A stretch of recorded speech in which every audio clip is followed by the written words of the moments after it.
your New England Subaru dealers, Dunkin' Donuts, Nissan, and by Southwest Airlines.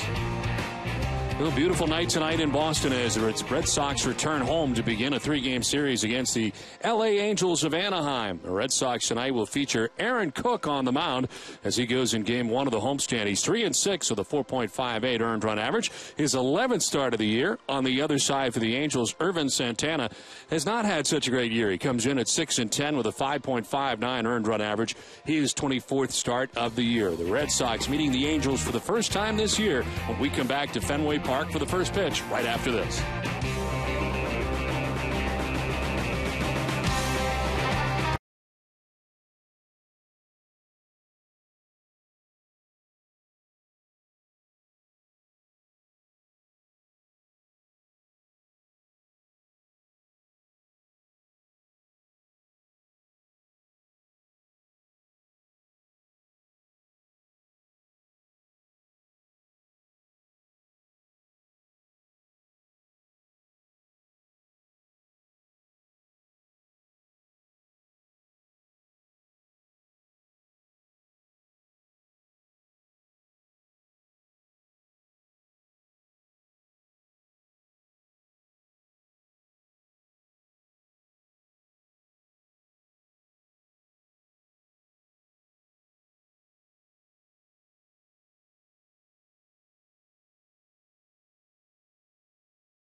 Lineup is brought to you by Jordan's Furniture. Leading it off and in center field is Mike Trout, the sensation. Torrey Hunter in right field batting second. Albert Pujols is at first base. He bats third with Kendrys Morales, the DH tonight in the 4th spot.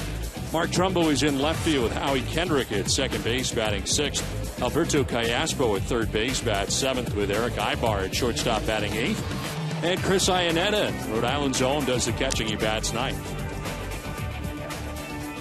On the mound tonight for the Red Sox is Aaron Cook, his 11th start of the year. He's 3-6 coming in with a 4.58 earned run average. 265 opponent batting average against Cook. And last time out, a loss against Baltimore on Wednesday, 5 1/3, giving up 5 runs. 2 of the runs were earned. He walked 3, struck out 1. Mike Trout in on the right side. Cook ready to work, and the first pitch of the ball game is in there for strike 1, and we are underway. Well, great conditions tonight here at Fenway Park. The lights are on as playing game number 123, and our first look at the Angels, remarkably, of the year. And our first look in person, anyway, at Mike Trout. You saw the numbers. 343 coming into tonight's action for the rookie, who has 24 home runs and 70 runs batted in. And 39 stolen bases to go on top of that. He is running away with Rookie of the Year, and the question is, could he also be considered for the MVP? He's had a terrific season. His rankings coming into tonight's action was first in average, first in runs, first in stolen bases. These are not rookie ranks. These are ranks across the board. 1-2. And he chases that pitch down and away and strikes out. Nice start for Aaron Cook. Cook going to the slider right here to pick up the strikeout against Trout. Gets ahead of him with the sinkers, puts him away with the slider.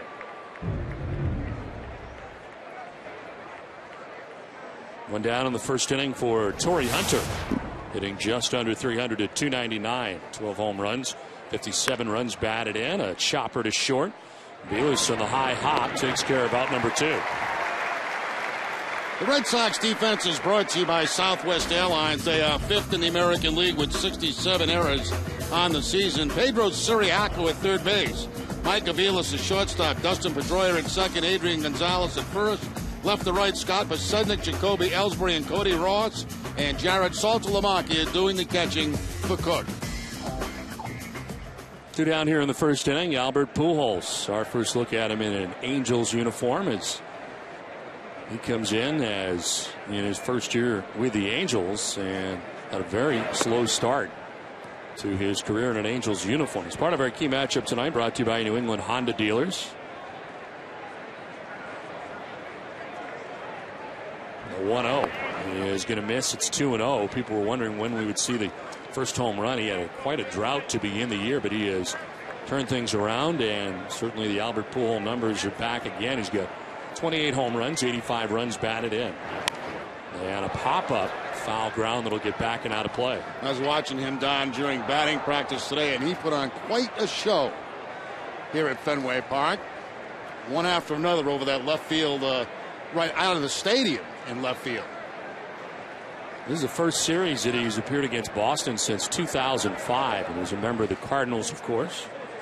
His only trip to Fenway came in June of 2003. And this one fouled off to the right and out of play. Part of the key matchup, Albert Pujols against Aaron Cook, 6 for 17 at .353. Now, that's the last regular season time he had been to Fenway. Of course, here for the World Series in 2004. As that'll miss, and it's a full count. He's got 4 home runs in his last 6 games, 28 on the year.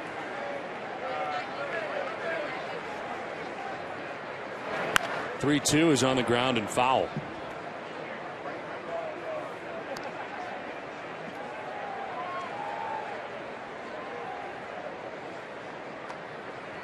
Kendrys Morales waiting on deck. It's out a long time for the Angels, finally back in their lineup. Payoff pitch again, and it's a fly ball hit high and deep to left. But Sednick going back in front of the scoreboard, and this will scrape the wall on the way down. Ellsbury plays the carom, but Pujols into second base with a 2-out double. Now, as you mentioned, he's had a lot of success against Cook in his career. .353 coming in. That wall balls double, as he first thought maybe here at Fenway it has a chance to get out. But it scrapes the wall on the way down, and Pujols with 2 outs at second base in scoring position. So 2 down, Pujols at second, and here's Kendrys Morales. Morales 281, 15 homers, 53 runs batted in. Original injury for Morales occurred in a walk-off victory in which he was injured in the celebration. There's the pitch in there for strike 1 to Morales. Missed the entire 2011 season.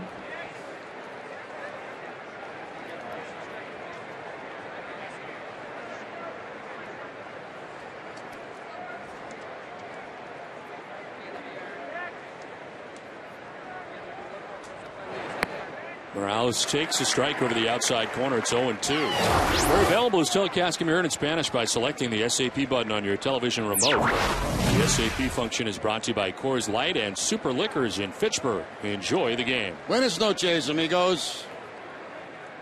2 outs in the first. Albert Pujols at second base. And an 0-2 coming to Morales. That is going to miss. 1-2. This is the final 4 months of 2010 and all of last year with that ankle injury. This year has 15 homers and 53 runs batted in for Mike Scioscia.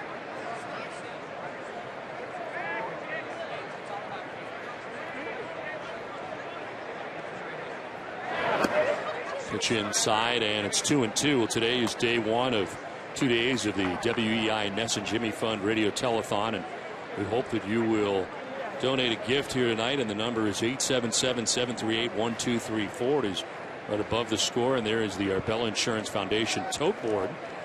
710,612 so far today. We'll be hearing from and visiting with many of the patients tonight as this is back off the mound. Cook's got it. Little backhanded toss. It'll end the inning. So Pujols is left in scoring position. The Red Sox are coming up.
Out the Red Sox starting lineup is brought to you by your New England Chevy dealers. Pedro Ciriaco leads it off at third base with Dustin Pedroia at second base. Jacoby Ellsbury is in center field, batting third tonight for the Red Sox with Adrian Gonzalez at first base. Cody Ross is in right. Jared Saltalamacchia does the catching. Daniel Nava activated. He's a DH batting seventh with Mike Aviles at shortstop batting eighth. And Scott Podsednik in left field bats ninth. Nerman Santana ready with his first pitch, and Ciriaco takes it outside, ball one. Nerman Santana having a tough season, 24 start, he's 6-10 with a 5.59 earned run average. Opponent's hitting at .252 against Santana. The last time out for Santana was against the Cleveland Indians. He beat them 7 good innings, giving up 1 run. He walked a batter and struck out 4. That's more like the Santana we know. You know, he's capable of twirling a beauty at any time. And ready with a 1-1 pitch. It is in there, the strike 2.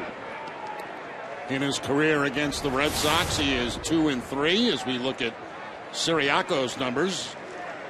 Pedro leading it off for the Red Sox tonight. Bit of a switch. Ellsbury dropping to third in the lineup. This is to short. Ibar, the good play to get Ciriaco.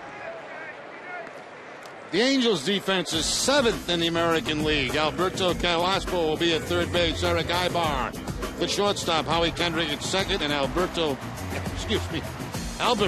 at first base. Left to right, Mark Trumbo, Mike Trout, and Torrey Hunter, and Chris Iannetta doing the catching for Santana. One down here in the bottom of the first inning. Dustin Pedroia stands in.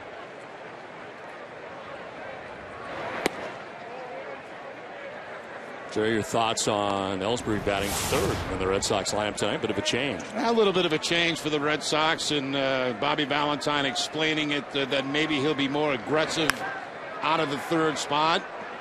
AT BOS throw across is in time. 2 down. A big night here tonight at Fenway Park, and we will have several guests throughout the night, including Jimmy Fund patients who will be along with us. Marilyn McCoo and Billy Davis Jr.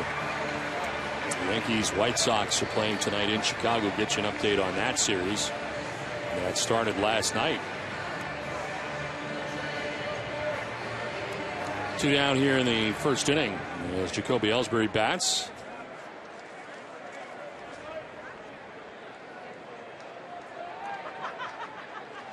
First time he has ever started in the 3 spot in the majors, and tonight is a night. Ellsbury hitting at .250 coming in with a home run, 11 runs batted in. He was 1 for 12 in the series against the Yankees over the weekend. Valentine was talking about Ellsbury today, saying he's a little bit behind the fastball, a little in front of the curveball. Timing not quite there. Chop to first, and on the backhand, Pujols has got it. He'll flip to Santana, who has a 1-2-3 inning, all ground ball outs. Scoreless after 1 from Fenway.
Top half of the second inning back at Fenway Park. No scores. Aaron Cook back on the hill here to face Mark Trumbo to begin the inning.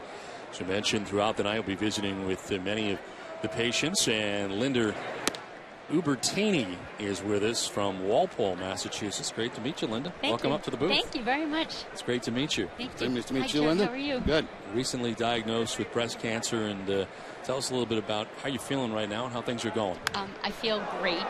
Like, it's kind of silly how great I feel. Things are going really, really well. They're progressing very nicely. It's been a little bit of a ride, but it's all good. It's all been good. They had to be pretty shocking at first in the beginning. It's scary. A little scary, but honestly, we just had a death of my dad back in February, and quite frankly, I looked at it as if it could have been my mom or my sister, and it's me.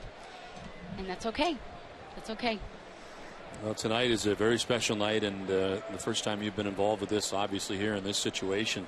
What would you tell the fans at home tonight who are thinking about donating to the Jimmy Fund? Oh, absolutely do it. I am usually not lost for words, and I'm completely just speechless. The dedication that all of these people, all of the volunteers and the doctors and the nurses and the whole Jimmy Fund organization, it's just overwhelming.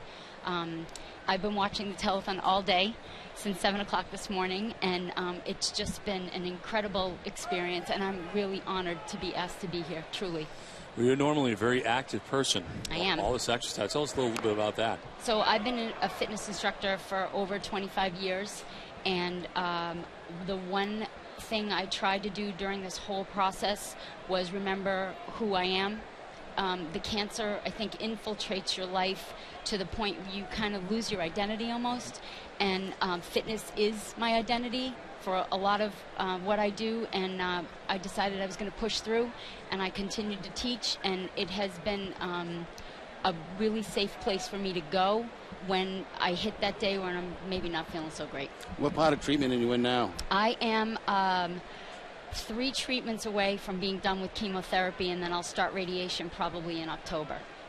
So it's been 20 weeks of chemo in total, and I only have 3 left. So, you know, it's been very manageable. I really have gained so much perspective over the last 5 months.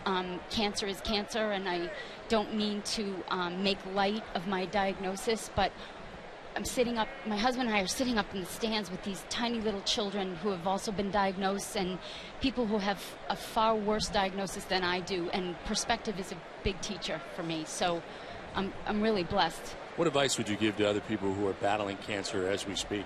To remember that, first of all, God doesn't give you anything you can't handle, and to find that additional gear somewhere deep down. There are so many resources now between Dana-Farber and the Jimmy Fund, and I don't think there's anyone who doesn't know anyone that hasn't been touched by the illness, and to just not be afraid to reach out, just to reach out. 0-2 pitch will miss, and it's 1-2. Tell us about your experience at the Dana-Farber so far, and what's that's been like from that standpoint. We are in the right place, I can tell you that for sure. The dedication, one of my infusion nurses is actually a student of mine in my classes, and so I knew immediately that I was going to the right place. The technology, it is a big family. I have the same nurses all the time. The people that draw my blood are the same people every week that I go in. It's just been phenomenal. Well, Linda, we thank you so much for coming up. I really appreciate this. This is quite an experience. Inspiration for all of us. Thank you. Thank you so much. Appreciate thank you. sharing thank your story. Give. All right. Thank you very much. And we will indeed show the tote board right now as tonight's telethon continues tonight and tomorrow. Right now it's $710,612. Awesome. So it's getting there. Yeah, it's got to be a good night to go over $1 million. Exactly right. And we thank Linda very much for joining us from Walpole, Mass. and sharing her story with us. Thank you. A big double play for Aaron Cook, turned here in the second inning. And a pitch that is outside. Alberto Callaspo at 244 with 8 homers and 36 runs driven in.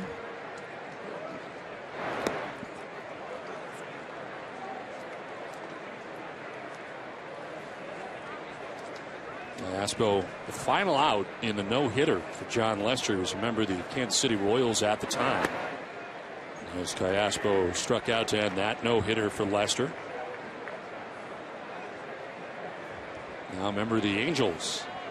2 outs here in the second inning. It's in there for a strike, and it evens at 2-2.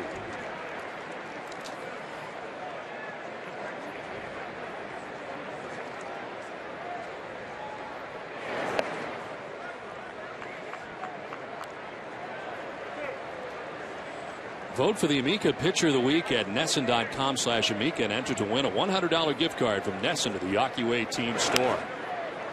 It's fouled off up into the luxury boxes, and a nice catch. And the fans sitting in the luxury boxes.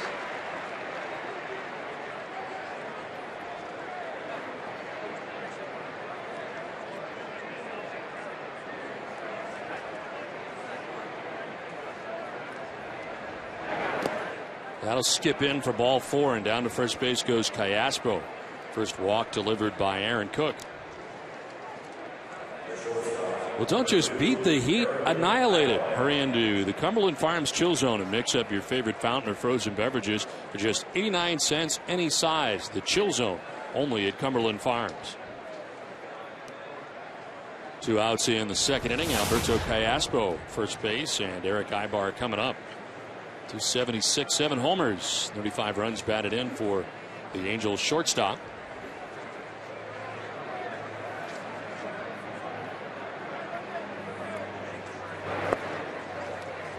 Talk about this Angel Ball Club. They got a very, very good offense. First of all, we'll look at the double play turned over by the Red Sox. Nice underhand scoop to Pedroia. It's out of the way of Trumbo coming in, and the Red Sox turn over the deuce here in the top of the second. A very disappointing homestand. The Angels just finished up. They were 3-7 on the stand. It's just one is chopped foul outside of first. Kind of losing games at the wrong time. Yeah, their pitching has been a problem, and a big problem since the All-Star break. Offensively, very good.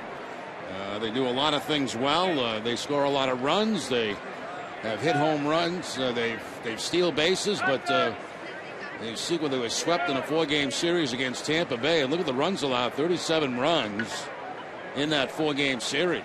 They have lost 4 straight games coming into tonight's action in the beginning of this trip. This one carved foul. Play pretty well at home. They are 33-29 at home, under 500 on the road at 29-31. But trying to turn that around, it's been a disaster for Zach Greinke so far. The Angels were hoping for big things from him. And the Angels right now find themselves 9.5 games back of the Texas Rangers in the AL West. The wild card mix, they're 6 games back of the Rays as Ibar strikes out to end the top of the second inning. Inning and a half done from the Fens, no score.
Park at the end of August. It's packed with great matchups. These LA Angels and the Kansas City Royals are both here this week before the Sox 9-game West Coast trip that begins next week. Get your tickets now for all these great matchups at redsox.com/tickets. It's on to the bottom of the second inning. Back to Fenway Park. Adrian Gonzalez leads it off and takes pitch outside for ball 1. Adrian up over 300 at 307. 15 homers, 85 runs batted in. To left, Mark Trumbo is out there, and he backpedals to make the grab. Shy of the track for the first out of the second inning. So Adrian going the other way with authority per usual, but this time it's caught. A nice touch tonight by the Red Sox. All Red Sox uniform personnel wearing number 6 in honor of Johnny Pesky.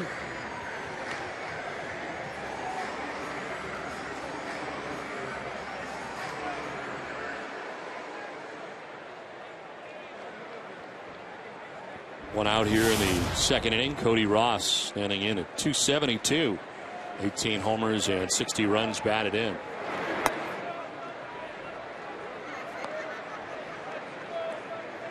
Actor and comedian Tim Meadows is in the house tonight at Fenway Park. In town filming Grown Ups 2. Sitting right by the dugout. Not a bad seat.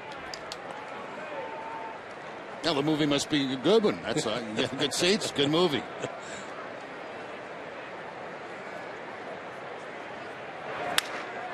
Soft liner that's into right. It's a base hit. Cody Ross puts it up over the outstretched glove of Pujols and aggressively getting to second base with a double.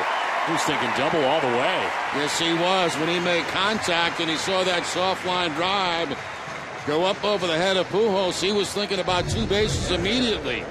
And by the time Torrey Hunter's able to track it down, that ball well off the plate, right toward the end of the bat of Cody Ross.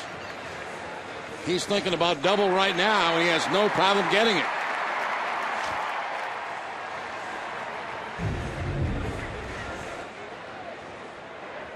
One out Ross at second base. And Jared Saltalamacchia back in there doing the catching tonight.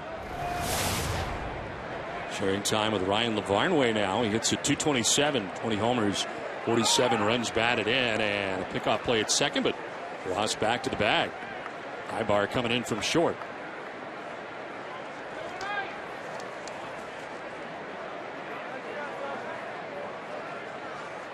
Saltalamacchia 1 for 7 in the series against New York.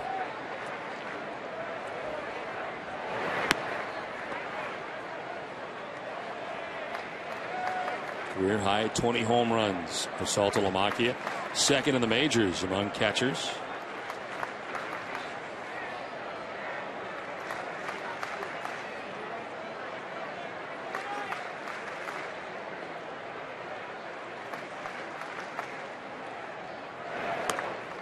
Very high, and it brings Ionnet out of his crouch.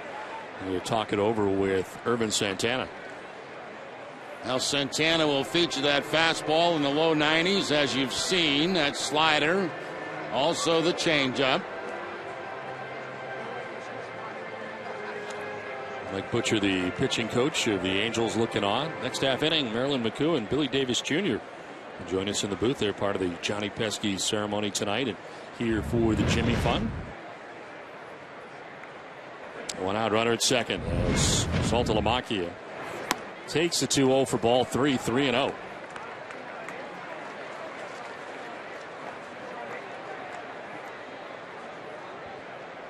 On deck, Daniel Nava back and active for the Red Sox. Comes back as a DH. As the Red Sox lose Carl Crawford.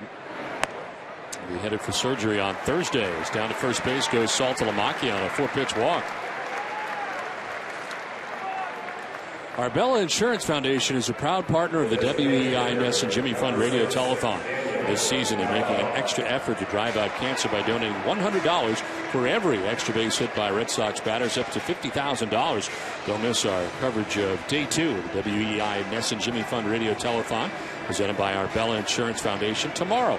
Arbella Insurance, here for the Jimmy Fund, here for good. Red Sox had only 3 walks in the entire Yankees series and none on Sunday night. A walk here for Saltalamacchia, 2 on, 1 away. And the pitch for a strike over the outside corner.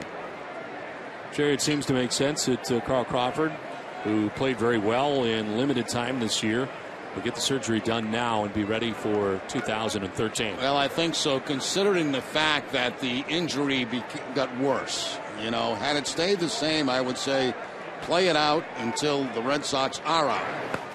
But the fact is, it did not get any better. As a matter of fact, it got worse, so it makes all the sense in the world right now to get that thing done. So he will be better.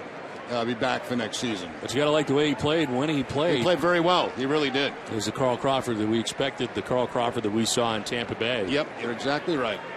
And we can look forward to that, hopefully in the beginning of 2013. Tommy John surgery is a little bit different for position players.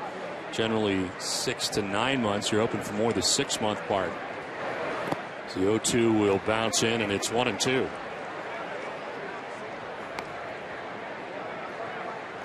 That became a hot topic, as many topics became hot on the last road trip. None hotter than the removal of Red Sox pitching coach Bob McClure, which happened yesterday. And Randy Neiman, who is the assistant pitching coach, now serves as the pitching coach for the Red Sox starting tonight. This is a pop-up as he gets jammed. Foul off third. Callaspo moves over and makes the catch. Jerry, it is a tough situation now for Red Sox pitching. In the last 3 seasons, Randy Neiman becomes the 4th pitching coach. That's a lot of different voices. Yeah, but you know, I didn't like the way it was previous to this because it just didn't make any sense to me to have 2 different voices to listen to. And that's very confusing, I think, for pitchers. I really do. It's like having 4 or 5 different hitting coaches. Which one do you go to? Who do you have confidence in? You know, and it just seemed to me that the relationship between Bobby and Bob McClure was not great. And the fact is now he's got Neiman in there, a guy that he wanted on this staff. And they have one voice to answer to. So, you know, to me, you hate to see anybody lose their job, but it really didn't come as a major surprise to me. The timing did to me a little bit. Yeah. The timing was the only thing that kind of surprised me. I saw Randy Neiman being the pitching coach perhaps next season, but with this many games left, you're at 123 now. I thought when Bob McClure reached a certain point that maybe he would remain the rest of the year at least. So I guess I was a little surprised by the timing. I agree with you, though. The whole premise of an assistant pitching coach and having 2 voices was very odd, and especially the way it was working. And it does seem to back Bobby Valentine, doesn't it? Yes. Popped up into short right. Howie Kendrick will take care of it. Former members of the 5th Dimension will be alongside when we come back to Fenway Park.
Call 1-800-MY-SEATS. We head along to the 3rd inning. Marilyn McCoo and Billy Davis along with us. You're listening to the 5th Dimension. They can't hear it, but we can hear it. They were listening to you right now as we come in. Yes, it sounds very nice coming back. Thank you. Great. The scoreless as we head to the top of the 3rd inning. You guys did a great job during the ceremony down there on the field. Well, thank you. We appreciate that. It's our first time at Fenway, and it's just an awesome experience. What a beautiful. I can see why they talk about it so much. It's gorgeous. It's very special. It's gorgeous. And to be with the oldest park in the United States, it's an honor to be here, really. Yeah. Well, we appreciate you coming on. We understand that you guys are here as part of the Jimmy Fund as well today. And yes. You had your own battle of your own. Exactly right. I did with prostate cancer. And right now it's been 13 years that I've been clean. And so I thank God for that. And you can imagine we are very thankful. Yes. Yes. It's on the ground to second base as Pedroia throws the first for the out. I understand both your parents were physicians. That's right. That's true. So that's right. And I lost a couple of uncles to prostate cancer. And when my husband was diagnosed, I said, oh, no. We're not going to sit back and do nothing like my uncles did. We're going to take a hold of this and learn everything we can and do the right thing. And I was so glad that Billy was ready to go, and he wasn't. He was scared, as everyone is when they hear that diagnosis. Every man is scared when they find out they got the big C. Yeah, but, as every person. Exactly right. But I really love the program that the Jimmy Fund has here with bringing the kids over to introduce the players and be a part of the game. And I mean, my God, that just does wonders. So grounded back up the middle for a base hit with 1 out. I understand you visited the Jimmy Fund today. Oh, yes, we it did. is amazing over there. Yeah. That is such. I mean, they think about the patients first and foremost. Mm-hmm. It was amazing to see all the things that they are. To me, they are the top of the line. Yes. People need to come and see what the Jimmy Fund is doing, what they're doing over at the Dana-Farber facility, and get ideas, because I feel like people will definitely get healed there. I would love to see them duplicate that across the country, especially with the kids, Well, you can imagine the progress they've made since you had prostate cancer compared to today. Yes. It's gone a long ways. The surgical techniques are totally different now. Yeah. Which is great. We always want them to keep improving. Now throwing that one away is Aaron Cook, and grabbing another base is Mike Trout into scoring position with 1 out. Charged Trout with an error. What would you guys say to the fans out there listening tonight as part of the Jimmy Fund telethon tonight? What would you tell them to do? Those fans who are thinking about donating tonight. I would tell them that their money is being used in just the best possible way. They can rest assured that those dollars are going to truly make a difference in the lives of people. I mean, we never know when we could be the one diagnosed, or someone we love, a member of our family, whatever. And you'll feel good to know that your dollars have made a difference in taking care of your loved ones or your neighbors, or just people out there who you may not even know, but who are in dire need of help. Right. I would say to continue to support Jimmy Fund and just be there for them, because one never knows when it might be them. Yes. And some amazing people working over there at the Jimmy Fund. I mean, we were so impressed. Are you guys still touring? Is there anywhere you're going to be? Well, let's see. We're going to be in. Oh, you know what? We're going to be on the East Coast in February. We'll be down in Rhode Island. No, not Rhode Island. Delaware, Maryland, Pennsylvania. Right. And what's that? Annapolis. Yep, that's right. Yes, right. You still got all the moves, right? You still got all the moves. Yeah, I got. I don't know about all the moves, but we can still hit the notes. Yeah, right. Well, Jerry has always thought that he was a solid gold dancer, so this is a very special time. Oh, okay. Talk about some moves. Yeah, we want to talk about some moves. We also want to talk about how you dance. I mean, what do you think about people who dance with their hands in the air? You think that's bad? Don't say good things about that. Don't say good things. We have this big discussion about how to dance, and I'm always about the hands in the air. Jerry's no hands in the air. Which do you prefer? A lot of times people who dance with their hands in the air, they don't want you to watch their feet. Exactly. That's it. I told you. You to watch Exactly. Because I don't have any feet. See, this is me dancing here. Isn't that good? I mean, what do you think? Solid gold? No, what is no? Well, I don't know about that. That's solid, but I don't know if it's gold. That's a shopping cart. I went back to the sprinkler from the shopping cart. I watched that and I said, I think I'm so you vindicated. think you can dance. Yeah. I am vindicated. I'm vindicated. All right. Well, we thank you very much for coming up and figuring this out for us. Well, thank you. Thank you. You did a great job on the field. Thank you so much. We appreciate it. Thank you. Well, we appreciate you guys coming up, and special night here from Fenway Park.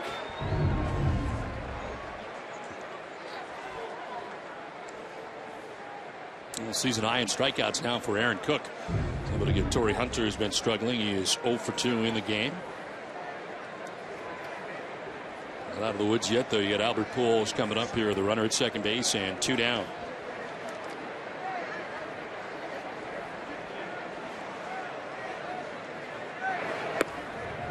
On the outside corner for strike 1.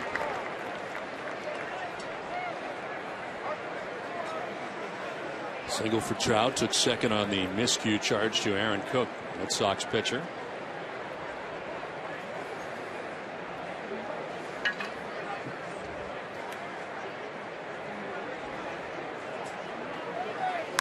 This one shot foul down the third baseline. For every Red Sox game that goes into extra innings or the Sox earn a save, CVS Pharmacy will make a donation to Boston Children's Hospital towards their $25,000 donation this season.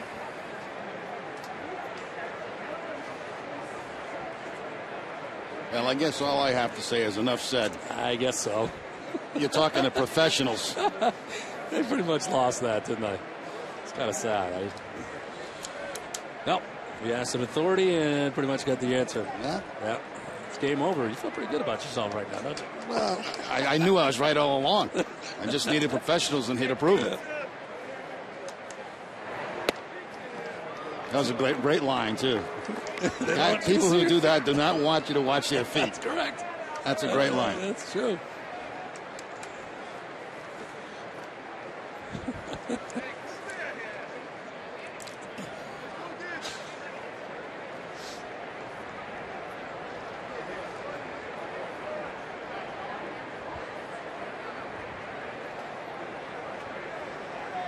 1-2 to Albert Pujols. And a grounder back up the middle into center field. A base hit. Mike Trout is coming around. He will score. And the Angels strike first as they take a 1-0 advantage. A 2-out RBI single for Albert Pujols. Looks like Pujols got a cut fastball that time from Cook. And with the man at second base, there's the cutter right there, as you can see. Takes it up the middle. And Pujols picks up his 86th RBI of the season. Angels grab the 1-0 lead. And puts him one ahead of Adrian Gonzalez, fifth in the American League. As they talk it over at first base, two of the game's best hitters.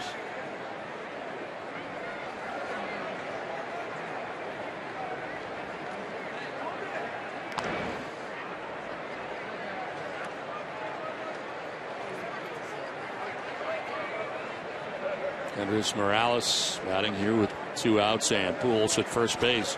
Morales grounded back to the mound in the first inning. Check again and almost got away. Cook's already had one get away. Yeah, the throws to first have been a little suspect tonight by Cook, but that time I think a little bit of a fake job that time by Adrian Gonzalez to make believe it did get away.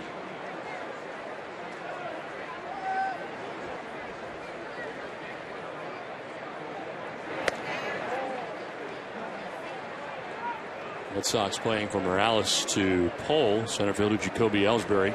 Step or two towards right center.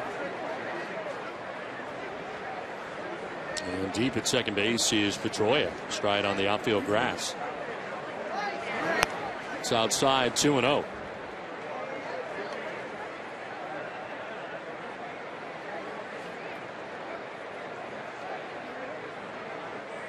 On deck is Mark Trumbo. The Angels batting here in the third inning.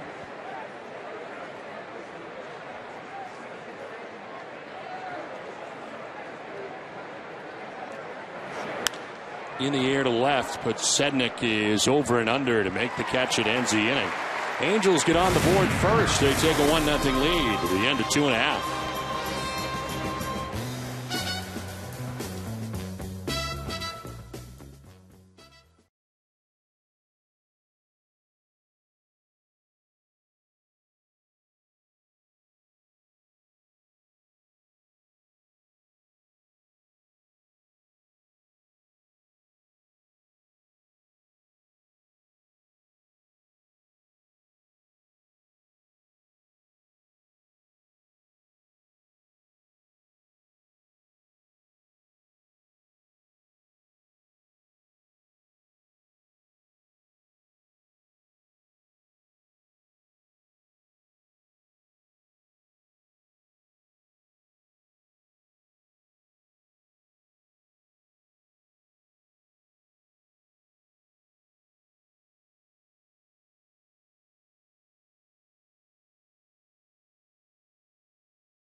commitment to everyone on our team. These are just a few of the things Eastern Bank is made of. Find out more at easternbank.com. Red Sox trail 1-0 as we head to the last half of the third inning at Fenway Park. And it's number 9 man Scott Podsednik leading it off against Ervin Santana. It's a chopper right side to Kendrick for the first out of the third inning. This copyrighted telecast presented by authority of the Boston Red Sox may not be reproduced or retransmitted in any form. The accounts and descriptions of this game may not be disseminated without express written consent of the Boston Red Sox. One out in the third inning, and Pedro Siriaco, top of the Red Sox order, grounded out to shortstop first time up.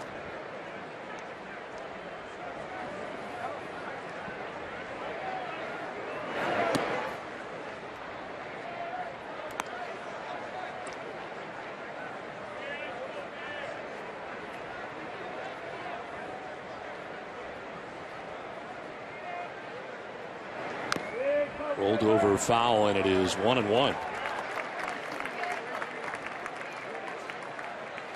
John Lester, the only victory in New York for the Red Sox. They dropped 2 out of 3. A little bit more along the lines of the John Lester that we are used to in the past, racking up the strikeouts. Yeah, beautiful outing by Lester. This is back and knocked down by Santana. Third baseman Callaspo will just pick it up, put it in his pocket as Siriaco reaches at first base. Now that wasn't that difficult to play for Santana because it bounced so high right to him, but off his glove and I think off his body or his face. Right shoulder maybe.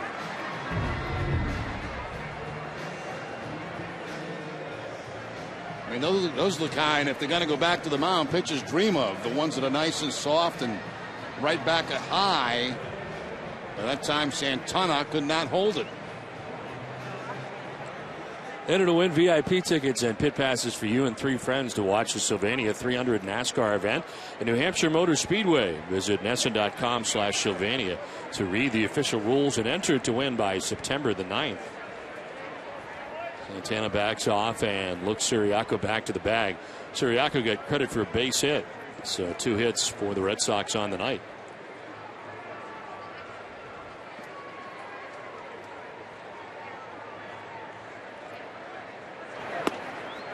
In there for strike 1. As Siriaco at first base, 8 steals on the season. He has not been caught yet.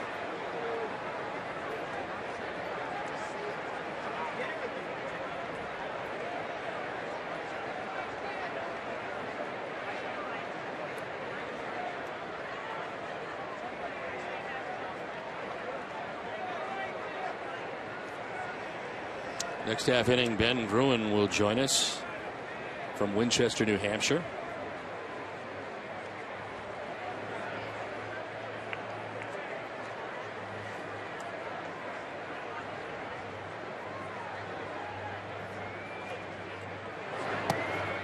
Outside, a ball and a strike to Justin Pedroia. For Sionette on the backhand.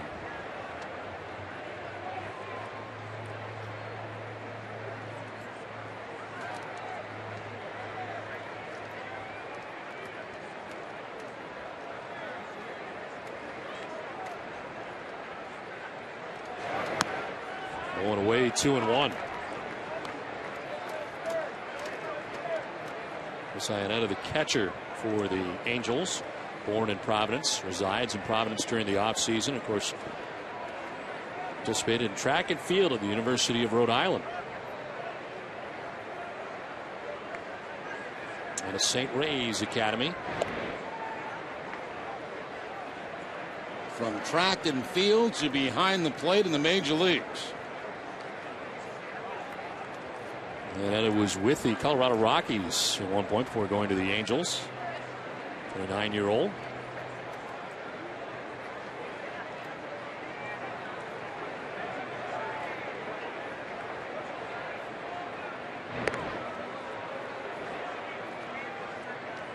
Two-one count. Siriaco getting plenty of attention over at first base. Good count to run in.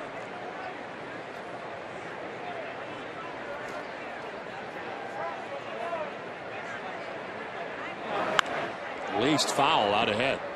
Jerry Roysters get out of the way down there at third base. Coming at him quickly. 2-2.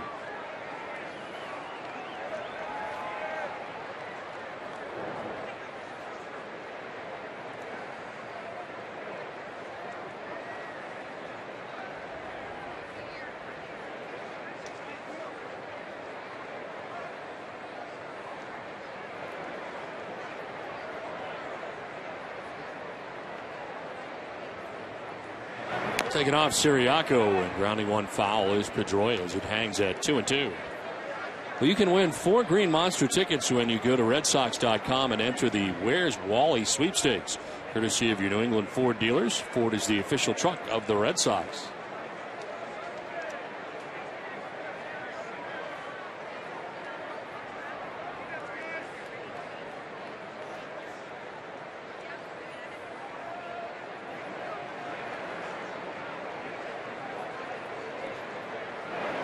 On the ground, left side, Ibar goes to second for one, on to first, and that's not going to be in time.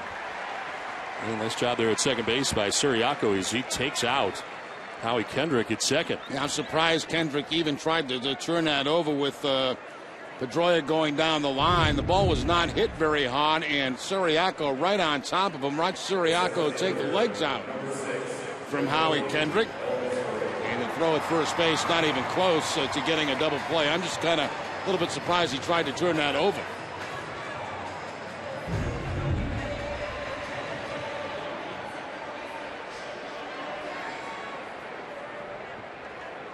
So 2 down here in the third inning. Runner at first base for Jacoby Ellsbury. Jacoby grounded out to first base in the first inning.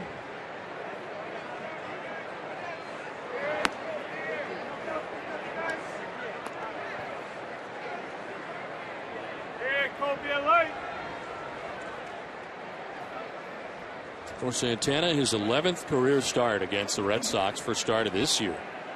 Winless in his 2 starts in 2011. He was 0-1 last year with a 4.09 ERA, and lifetime he's 2-3. Swing and a miss, evens account at 1-1. There's the changeup from Santana right there. Had the Jacoby a little bit out in front of it.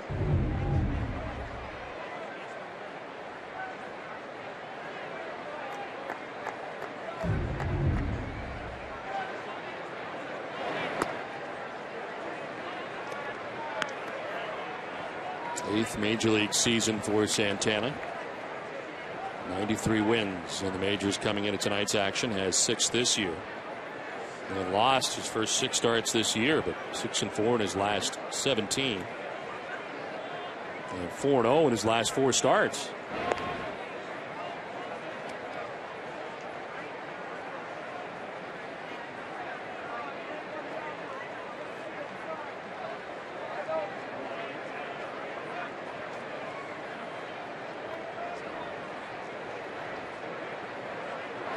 Ellsbury pops it up foul back and out of play.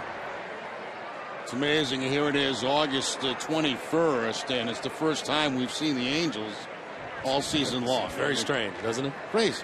How about going to Yankee Stadium not in the first 100 games of the year? I mean, how does that work out? Yeah. Now you go 3 times. And finish the season there for 3 games. Red Sox played the Yankees twice in short order in New York last couple of weeks. All kind of bunched up.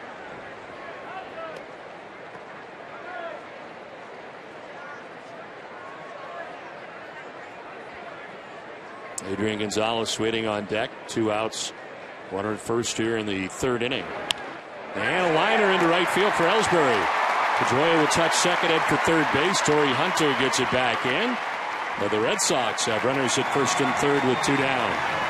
Ellsbury cleans on a fastball inside by Santana for the line drive base hit. They wanted to go inside. They got the ball inside. But Ellsbury able to hit that line drive to right field. And with that, Pedroia to third base. So a little first and third action with 2 outs.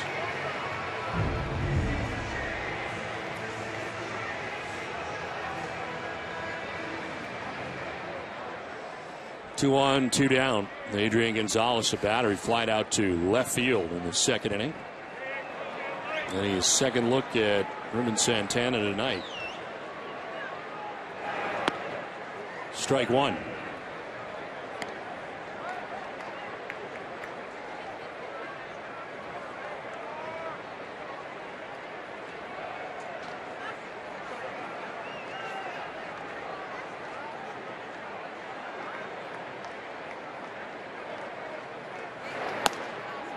And rising, and it's 1-1.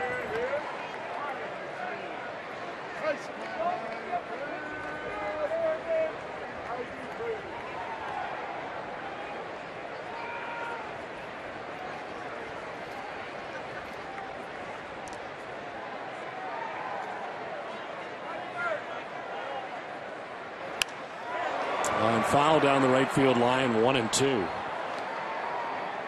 Well, look at the tote board tonight, $743,365 right now at the moment.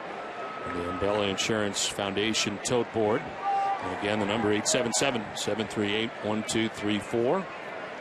Be on with you tonight after the game as well until midnight. Left to third, look to first, doesn't throw to either venue. I wonder if South Dakota has dropped in yet on us. Yeah, we got to find out about that. You were pretty outspoken about that in our. Exactly. They were last year to contribute. I want to see them up front this year. Trey Remy speaking directly to South Dakota. This one is grounded foul. I had a teammate of mine, Dave Collins, who was born and brought up in Rapid City. So we're calling Dave out? Calling Dave out if he knows anybody at all. Rapid City or anywhere in South Dakota. Please call in a pledge. I think Oregon was one of the last ones last year, and Oregon one of the first ones today. So I think things are a little bit different this year. But we'll have to check in on your South Dakota situation.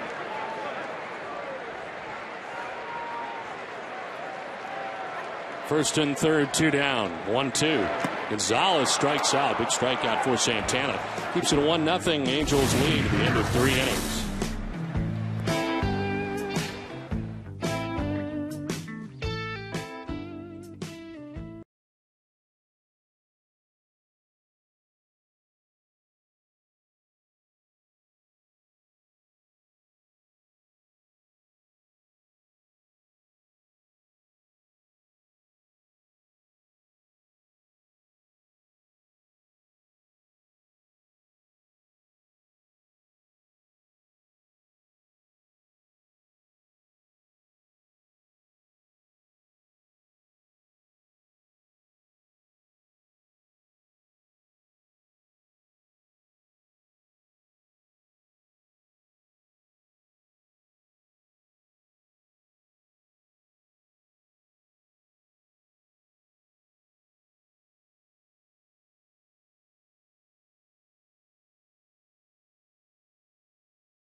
Cook returns to the hill and standing in to get it started. Mark Trumbo here in the top of the 4th inning for the Angels.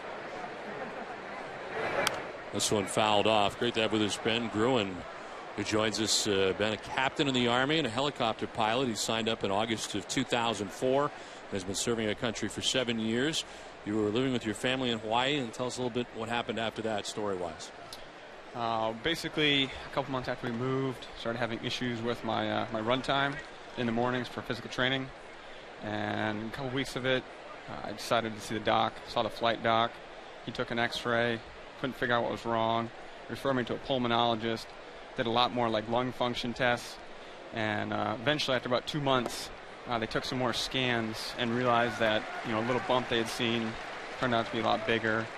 Did a biopsy, found it was cancerous, and about 2 days later I was in Boston at the Dana-Farber.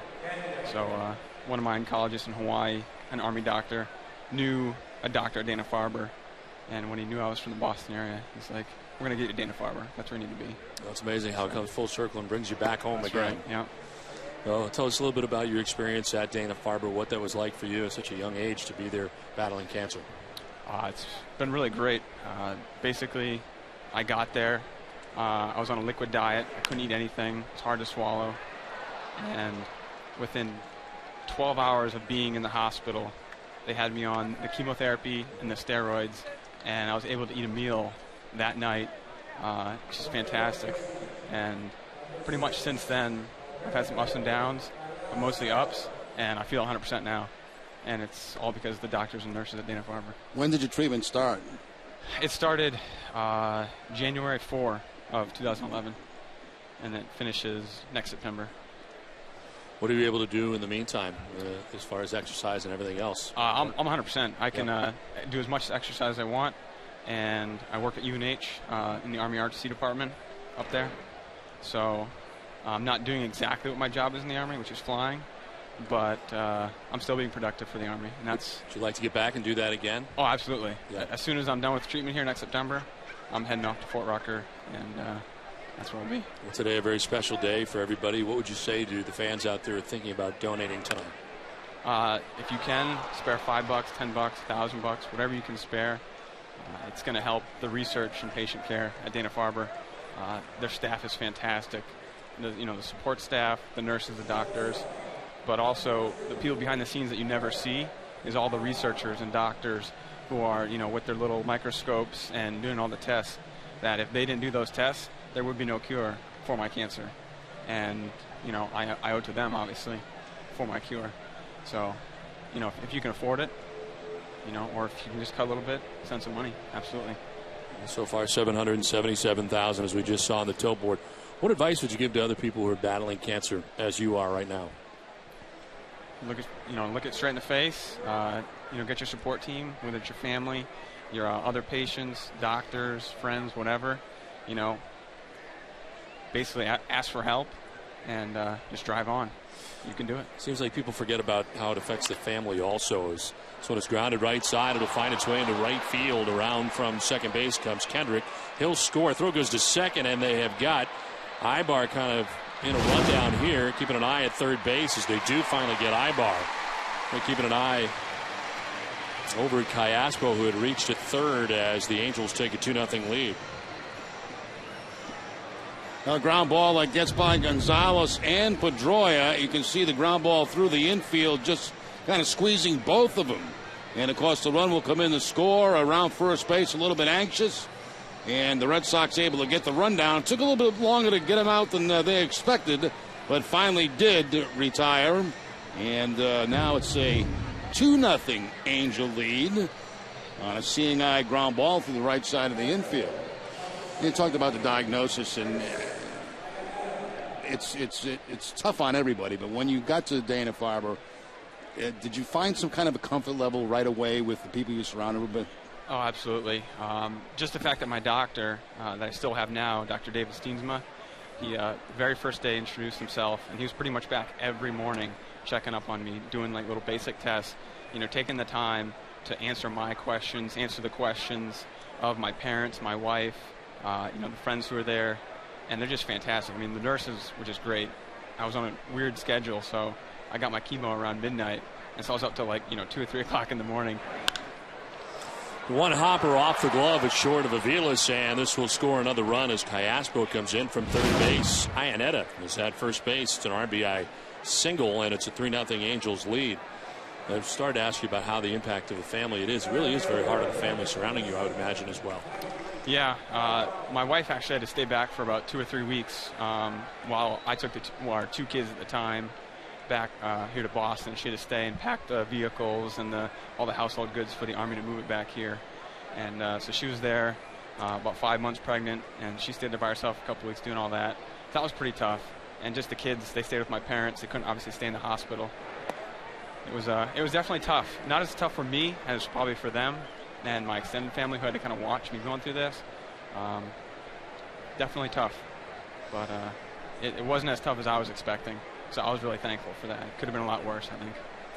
Ben, we appreciate you coming up and telling us your story tonight. It means so much to us, and it means to lots of people out there, and hoping they will donate tonight and send their gift to the Jimmy Fund as well. Good luck at UNH, and hope you get back into a plane real soon. All right, thank you. Appreciate it. I appreciate you guys. Soon you'll be flying again. Yes, sir. Thank you. All right. Have a good one. Again, the number on your screen, 877-738-1234.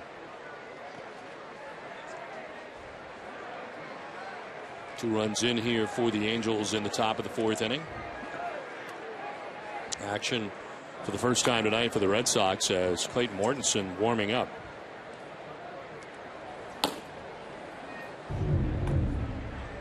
El Saltalamacchia with a nice block on the last pitch, sliding over, not trying to catch it, trying to block it. Leaves the runner Iannetta at first base. That'll just miss to Mike Trout. 1 for 2 in the game. He struck out in the first, singled in the third. Now batting here in the 4th inning. Angels getting a run in the third, 2 so far here in the 4th.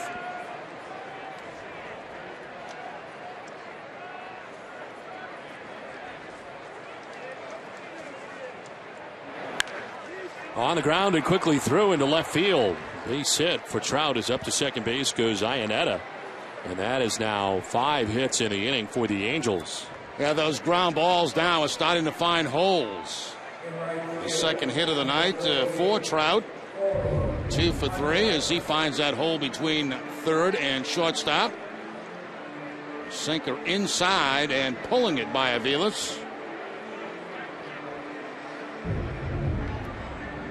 Well, tonight, following our Red Sox coverage, join Jamison Coyle for Nesson Daily, presented by Sun Life Financial. You'll hear from Bruins principal owner Charlie Jacobs on Tim Thomas. The Globe's Chalise Manzi Young will break down last night's Patriots preseason game, plus continuing coverage from the Jimmy Fund Radio Telethon. All this and much more on Nesson Daily tonight after our Red Sox coverage only on Nesson. Randy Neiman in his first official visit to the mound as the pitching coach for the Red Sox, taking over after the dismissal yesterday of Bob McClure from the staff.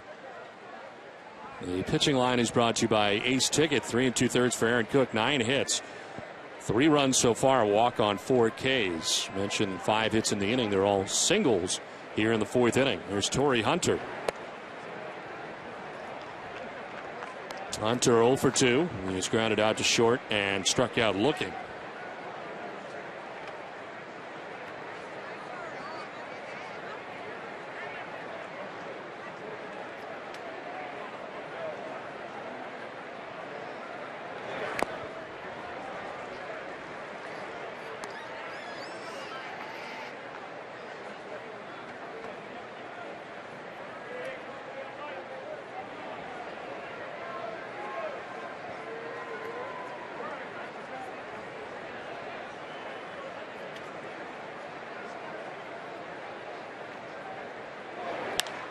In the air down the right field line towards the pole, and it is a foul ball. All the way down the line, stayed relatively close to that pole, and then just hooking right.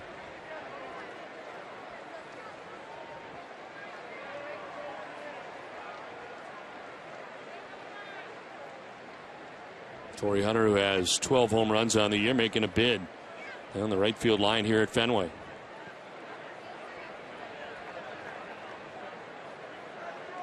It's always enjoyed Fenway Park. Coming in with the Minnesota Twins first.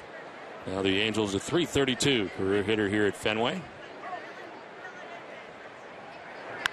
On the ground to third base, picked by Siriaco, and he'll win the foot race to the bag. That ends the inning. But the Angels able to tack on 2 more, and they take a 3-0 lead after 3.5.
Every weekday morning beginning at 6, tune in to Dennis and Callahan on Nesson and on your radio 93.7 FM WEEI. Tomorrow, John and Jerry kick off the second and final day of the WEEI Nesson Jimmy Fund Radio Telethon. The special guests and very special people visiting the studio here at Fenway. It all starts at 6 tomorrow morning right here on Nesson and on your radio at 93.7 FM WEEI. Total board right now, $777,491. And thank all of you in Red Sox Nation who have already contributed, and we hope that those who have not will tonight and tomorrow. With some very special people join us here in the booth. We will hear from more tonight. As we move along here to the bottom of the fourth inning, Red Sox have work to do. As they trail Irvin Santana and the Angels now 3-0. Cody Ross, Jared Saltalamacchia, Daniel Nava participated in the inning as pitch will miss, even the count of 1-1.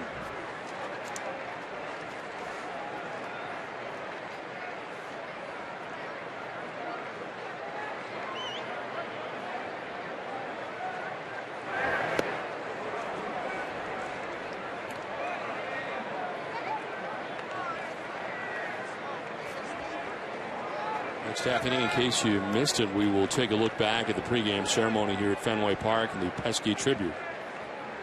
We also have some of your tweets about the tribute. 1-2 will bounce in, and it evens at 2-2.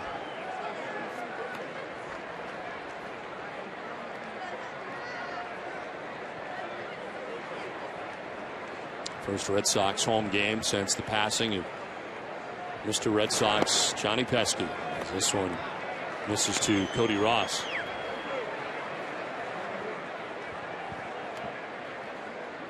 Number 6 in the grass here at Fenway Park in short left field, and the Angels paying tribute as well.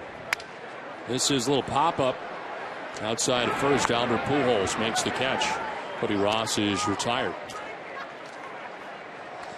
Dunkin' Donuts is proud to give back at every Red Sox home game. Dunkin' Donuts hosts a nonprofit children's organization. Thousands of kids have had the chance to catch a Sox game thanks to Dunkin' Donuts. Tonight we welcome members of the Dracut Catholic Youth Ministry Program. Dunkin' Donuts, committed to the community.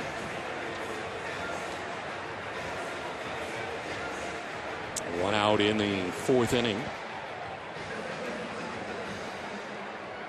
Jared Saltalamacchia walk in the second inning.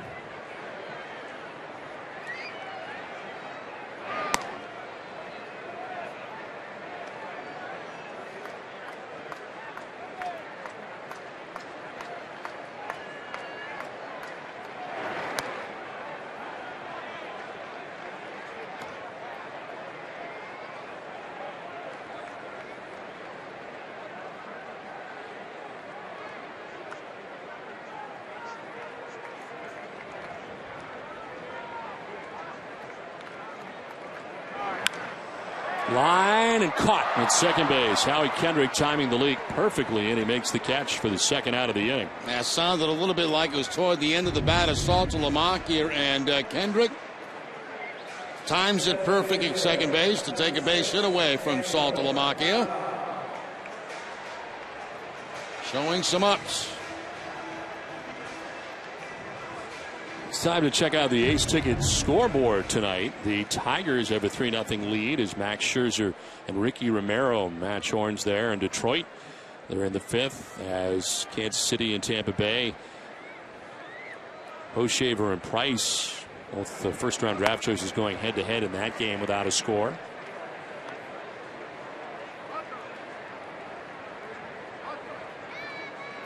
Two outs here with the Angels on top of the Red Sox, 3-0 from Fenway Park in the bottom of the fourth inning. Nava, who is banged up, both wrists were bothering Nava when he was placed on the DL initially, returns to the Red Sox in good health. Activated tonight,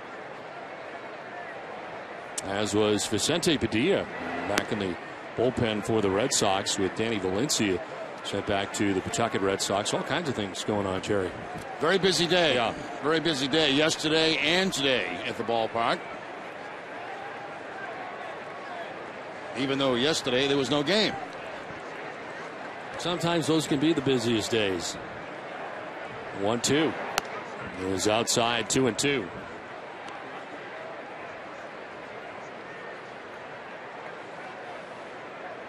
There's Padilla behind the pole as he is available tonight for Bobby Valentine and Randy Neiman.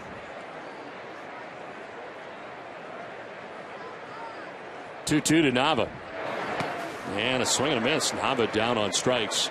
We come back. We'll take a look back at the tribute tonight to the late Johnny Pesky.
Red Sox baseball on NESN is brought to you in part by Eastern Bank, listening, guiding, and being there for kids in need. That's what Eastern Bank and Adrian and Betsy Gonzalez are made of, which is why we've teamed up to support youth mentoring programs throughout Massachusetts.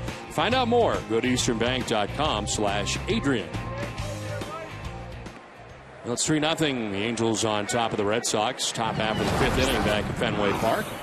Albert Pujols leading it off here for the Angels. It's 2 for 2. A double and a single in tonight's game. Pujols, Morales, and Trumbo expected here in the fifth inning. Pitch 71 from Aaron Cook coming up. Two hopper to short. Aviles has got it. Low throw, but dug out by Gonzalez. I was promised to look back at the ceremony before the game tonight. Both teams on their respective baselines here at Fenway Park. And a moment of silence for Johnny Pesky. His son David was here, accompanied by Jerry, to the mound to throw out the first pitch to David Ortiz. And a special moment as part of the tribute to Johnny Pesky tonight. The love that comes from the heart of Red Sox Nation.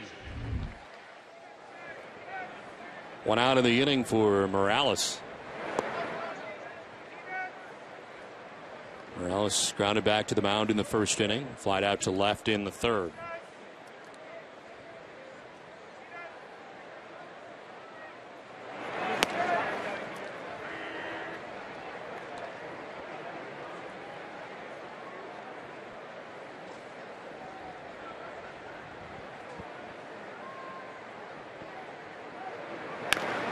Up the middle as Pedroia can't get it. He dives, but it's into center. Quickly into center. Morales has got his first hit of the night. Well, on the tribute here tonight, some tweets flipped on the Red Sox game, and thought it was classy that the Angels were wearing patches honoring Pesky as they do tonight. Well, a copy of the Marilyn McCoo and Billy Davis song was at Fenway Park right after the anthem. They did a Fell in Love with Baseball song here at Fenway. And everybody wearing number 6. One of Johnny Pesky.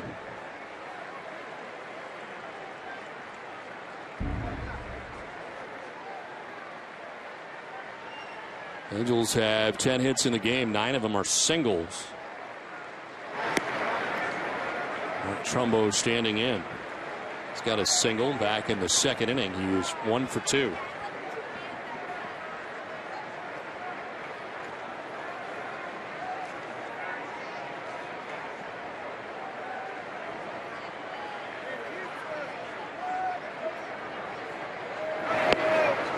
In there for a strike, and it's 1-1.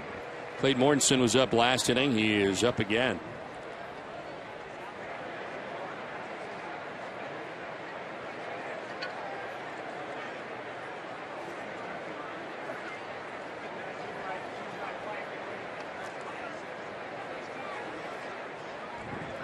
Our number is growing, $818,139. Again, the number 877-738-1234. WEI Ness and Jimmy Fund Radio Telethon. 1-1 pitch. It's inside, 2-1.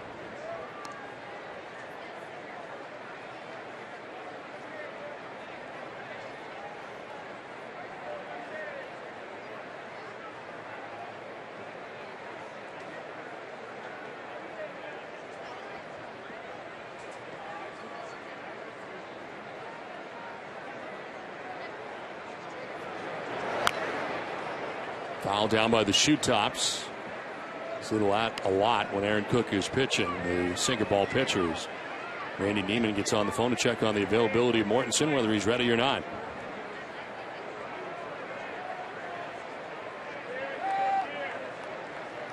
Ten hits given up by Aaron Cook tonight is a season high. And again, 9 of them are singles.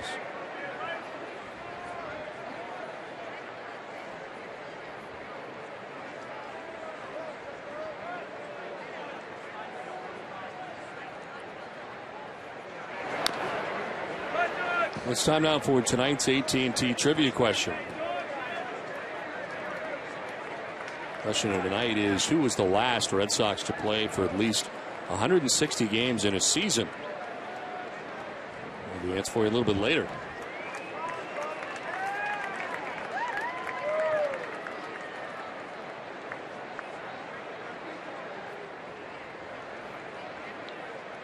Two to Mark Trumbo. That is outside, full count. What is the most games you think you played in a full season? That's hard to tell, John. I'm going to guess somewhere around 154, but I could be way off. Not way off, but I could be off. That could be high. You're off. I'm way off. Actually higher than that, 155. Really? Yeah. Oh, okay.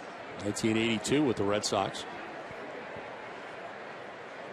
Runner goes, and a grounder foul.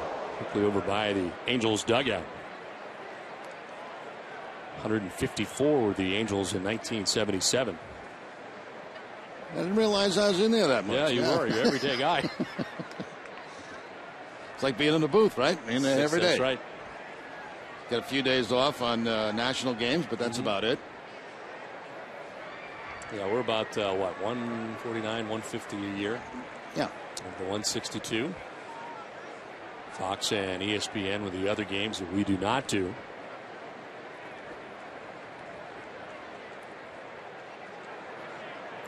Runner goes on the 3-2 again, and here's a high fly ball to deep left field. This is not on the ground. It is gone. To the back of the monster seats for Mark Trumbo, his 30th home run of the year. It's a 2-run shot and gives the Angels a 5-0 lead.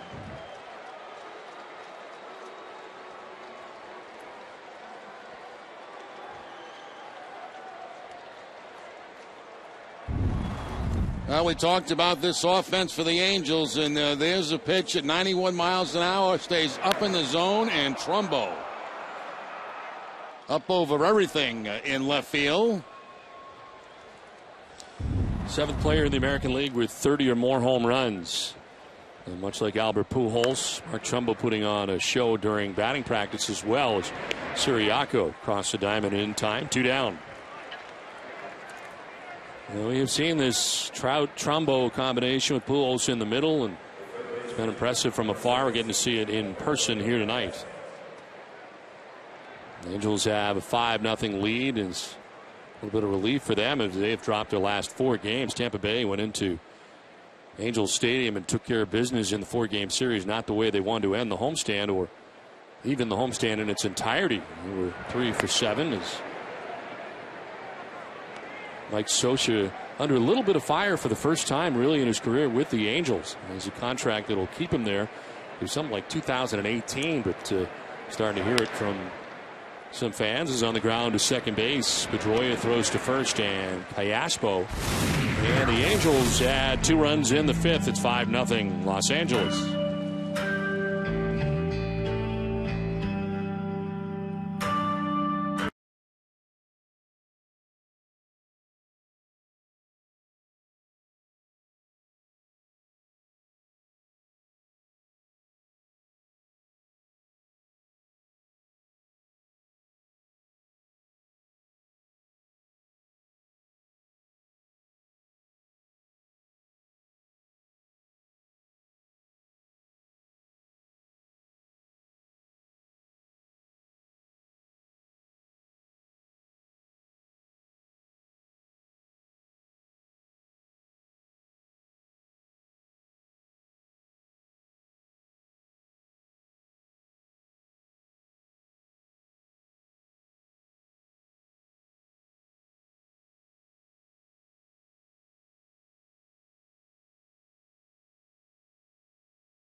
Count from wherever you are. Just one more way Eastern Bank is making banking easier. Learn more at easternbank.com. Home half of the 5th inning. It's 5-0. Angels on top of the Red Sox, out hitting the Red Sox 11-3. All the runs coming in the last 3 innings, and looks like the end of the night for Aaron Cook, who is headed to the Red Sox clubhouse.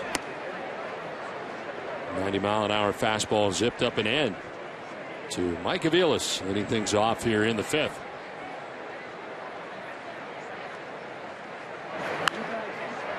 In the air, foul down the left field line, out of play. Now this is back-to-back good outings for Santana. As you mentioned, that last one very good. And they're keeping the Red Sox to this point off the board. Now 1 run in 7 innings against Cleveland last time out.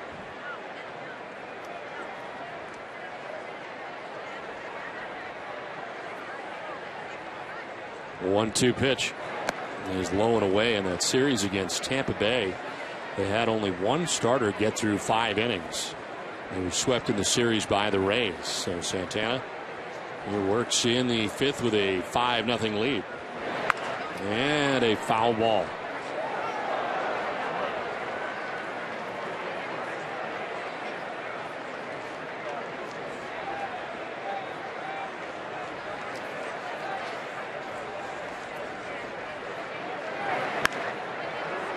In the air to shallow center. The shortstop Ibar is out there. And he'll make the catch for the first out of the bottom of the 5th inning. It's time now for the answer to tonight's AT&T trivia question.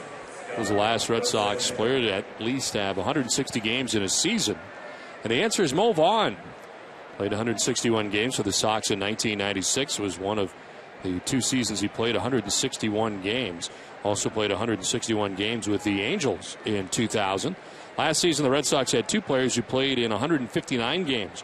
Both Adrian Gonzalez and Dustin Pedroia reached that mark. Gonzalez is the team leader this year, appearing in 120 of the first 122 games coming into tonight. Of course, he's in there tonight. The last Red Sox player in all 162 games was Bill Buckner, who did so in 1985, but it has been a while. And Bill Buckner played in all those games in an awful lot of pain.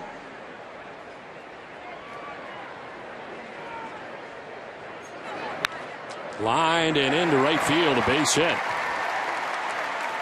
Scott Podsednik with a 1-out single breaks up a string of 5 in a row, retired by Irvin Santana. Well, Podsednik gets the slider that time from Santana.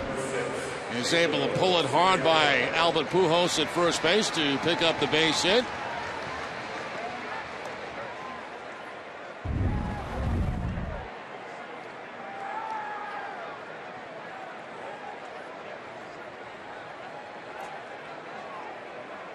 Pedro Siriaco 1 for 2 in the game. Got a base hit his last time up on a comebacker to Irvin Santana. He knocked down but couldn't make it a play on it.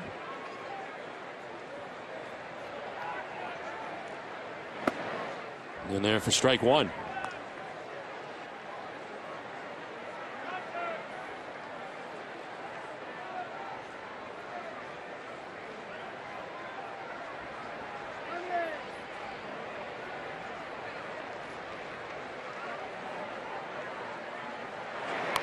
Tries the bunt bit and fouls it back. Siriaco seems to try that maybe once a game. Drop a bunt somewhere down that third base line. Try to get on base. Right now, Red Sox need base runners any way they can get him.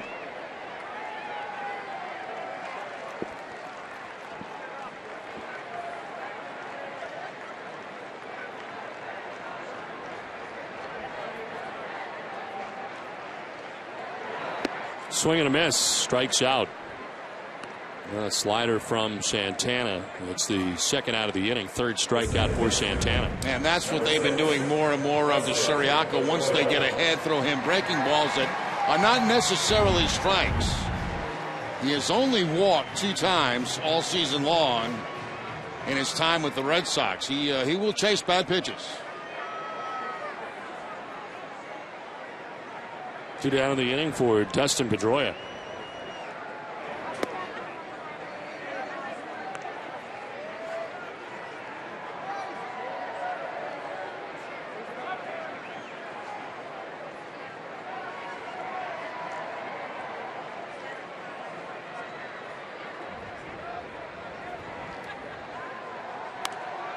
Pedroia fouling this off to the right, and it's 0-2.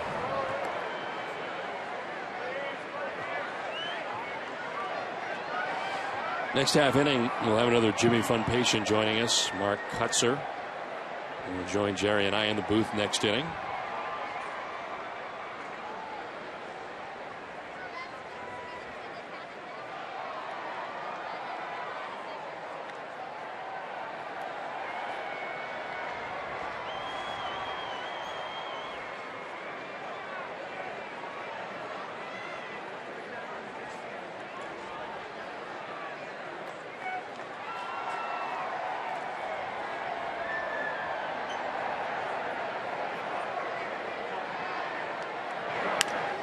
On the ground towards short, Ibar on the move will go to first base, and he gets it there in time for the out that ends the inning. We are through 5 from Fenway. The Angels have a 5-0 lead.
Grammy Award-winning rock band Stone Temple Pilots with lead singer Scott Weiland perform live at Foxwoods Resort Casino's MGM Grand Theater, Saturday, August 25th. For tickets, visit foxwoods.com or call 1-800-200-2882. Foxwoods is the official resort casino of the Boston Red Sox. It's 5-0. The Angels have the lead over the Red Sox as we head to the top half of the 6th inning. After 5 innings from Aaron Cook, this call to the bullpen brought to you by New England Ford Dealers. Clayton Mortensen comes into the game for the Red Sox, first out of the pen tonight. Mortensen in his 5th stint with the Red Sox, 16th appearance overall, 1-1 with a 1.84 earned run average. 29 1/3 innings, 21 strikeouts. Opponents only hitting at 188 against Mortensen. As we play along to the 6th inning, leading it off is Eric Ibar. First pitch of the inning is a ball. Mark Kutzer joins us here in the booth, as we mentioned, coming into the inning. And Mark, nice to meet you. Nice to meet you, Don. Thank you. Jerry. Tell us a little bit about what has gone on with you since 2001. In 2001, I was diagnosed with myelodysplastic syndrome, which is a cancer of the blood. And the decision at the time from Dr. Seifert Dana-Farber was I would need a bone marrow transplant, but he said, have patience and wait, and he would decide when the right time was. When I was first diagnosed, I have one sibling, my sister Roberta, who they said, well, bring her in. The odds are she's probably not a match, but as luck turns out, she was a match. So I had my donor sort of on call, waiting, and then in the early spring of 07, Dr. Seifert Dana-Farber said, okay, now's the time. In the meantime, I've been going back and forth, probably about a good 70 or 80 visits, and they'd be checking blood and a whole bit. And when he made his decision, I said, okay, fine. He was scheduling me to go in, I think it was Memorial Day, the day after Memorial Day in 07. A week before that, my sister, who was already determined to be a match, was just brought in for a regular routine checkup to make sure she was okay, and they discovered she had lung cancer. And needless to say, that sort of, threw a clinker and everything. And one of the toughest conversations I had was with my sister on her way home from the doctor who just told her she had lung cancer. And her crying, not that she was told that, but she was told she couldn't be a donor for me. We dealt with that. My doctor put me on the national list for donors. Make a long story short, which I'm usually not good at, they were able to go in with my sister after about a month of watching it, and they removed it. It was cancer. It was isolated. They felt very comfortable that they got all of it. And my doctor said in September of 07, you know what? Your sister's back in play. We're going to go with her. They did. I am fine. She is fine. My transplant was November 20th of 07. It'll be 5 years, and she'll be 5 years this August also, as far as being clean and cancer-free. And as I said to Dr. Seifert, I was on with him in the big show today. At the time, he didn't realize what he did. It was a twofer. Not only did he save my life, he saved my sister's life. Incredible. By waiting, her cancer, if he had given me the transplant early on, I probably would have been fine, but her cancer had not developed yet, and Lord knows what would have happened. So it was just an unbelievable event, and I have nothing but great things to say about Dana-Farber and everybody associated with them and the Brigham and Women's, and it's just, it's just an incredible story. And I step back and think, gee, it is an interesting story, even though I know I lived it. But that's it. That's my story. That's the second time today I've heard. I heard it this afternoon, and was it the same? It was exactly the same. It's an incredible story. Okay, yeah, it is, and I just like to give a shout out to my wife Gail, who's sitting up there, who is a part of my team, and without her, do you see that? Okay, I really don't know. And obviously my sister, and and anybody who is touched with this, and sadly, as you guys know, a lot of people are touched with cancer, either knowing somebody or family or friends. It's just heartening to have people that just step up, and when I was working at the time, and just people that would come by and just say, how you doing? I'll be honest, before I ran into this and I didn't quite know how to speak to someone about it, I must admit, I felt really good that somebody would take the time to say that, just ask how I was doing. So, Mark, we thank you for taking the time for joining us. Thank you. I appreciate it. Nice to meet you. Thank you very much. Nice to meet you guys. Thank you. 5-0. Angels have the lead.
home into the envy of your entire block.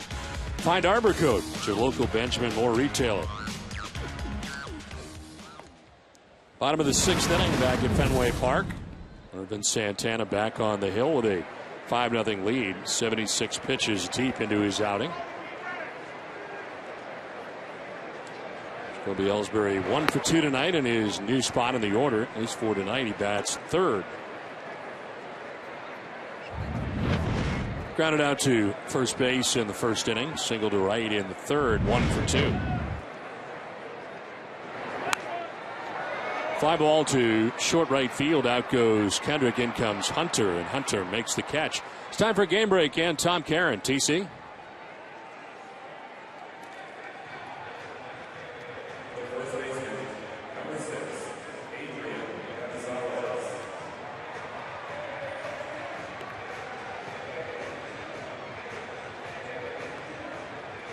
Okay, Tom, thanks very much. Back here at Fenway, it's 5-0. Angels on top of the Red Sox. 1 out in the 6th inning. And Adrian Gonzalez steps in for the 3rd time tonight.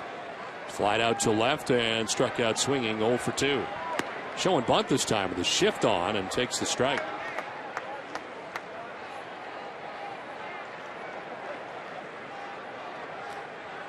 Marilyn McCoo, and this is back up the middle to his left is Callaspo, and the shift on. He throws to first base in time for the out. Billy Davis also joining us with Marilyn McCoo next half inning. We'll have an assessment, revisit the visit that they had with us a few innings ago. Nice play by Callaspo. Yeah, very nice play by Callaspo. That ball was about by him. He was the only guy left on the left side of the infield, and he's able to make that play on Gonzalez. So 2 down in the 6th inning, 4 in a row. Retired by Santana, and here's Cody Ross. Doubled in the 2nd inning, fouled out to first base, and Albert Pujols in the 4th inning.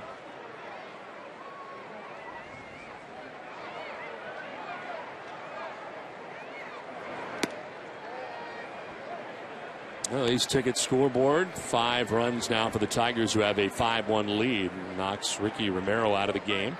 Still scoreless. 3 combined hits for the 2 teams tonight as Kansas City and Toronto. It's Hoshaver and Price in that action.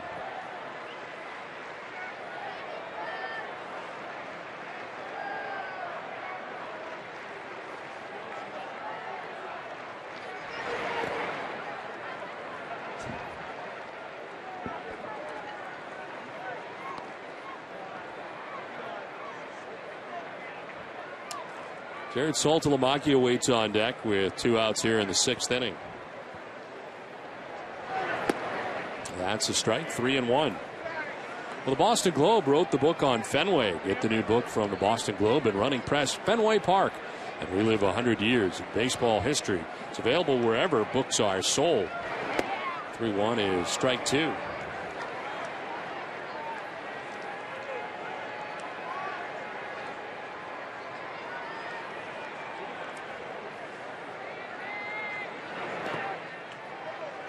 On the ground for a ball and in the dirt. So down to first goes Ross. It's the 2nd walk of the night given up by Santana. It's time now for tonight's twisted but true fact of the game. The 2012 Miami Marlins season started with a high expectation. They had a new name, a new stadium, and a new manager. In fact, they were selected by Showtime to be featured in the 2nd season of the show franchise, which I love, by the way. Now, 20.5 games out of first and 11.5 games out of the wild card. The Marlins have struggled so much that Showtime has pulled the plug a week earlier than expected on the show. Fans of reality sports show based in Miami will survive. They still have HBO who's looking and following this year with the Dolphins in this year's installment of Hard Knocks. You got that. Twisted Tea Hard Iced Tea is a refreshing hard iced tea. It tastes like real iced tea.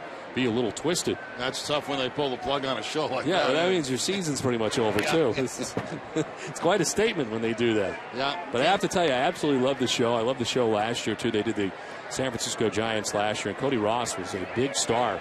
The first franchise ever Showtime had. And Cody did a great job just being Cody last year on the franchise. So this year, Miami just didn't work out. And they got a lot of pieces that they have gotten rid of since. Not quite the fire sale we've seen in the past from the Marlins, but they are 56 and 67. Of course, trading away Hanley Ramirez to the Dodgers at the trade deadline. A big move for them. A guy that was the face of their franchise for a long time. Runner goes and a 1-2. It's hit high and deep to right. Hunter back in the corner, and he can't make the catch. It's gone. 2-run home run for Jared Saltalamacchia, his 21st of the year. The Red Sox are on the board. First home run for Saltalamacchia since July 27th. It's a 2-run shot.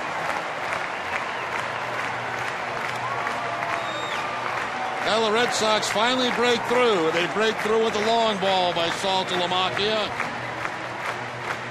Saltalamacchia got robbed of a base hit last time up, but this time gets a high fastball. Now, a lot of times teams have tried to go up high against Saltalamacchia to get him out. This time he makes the contact and puts it about 3 rows deep out in right field.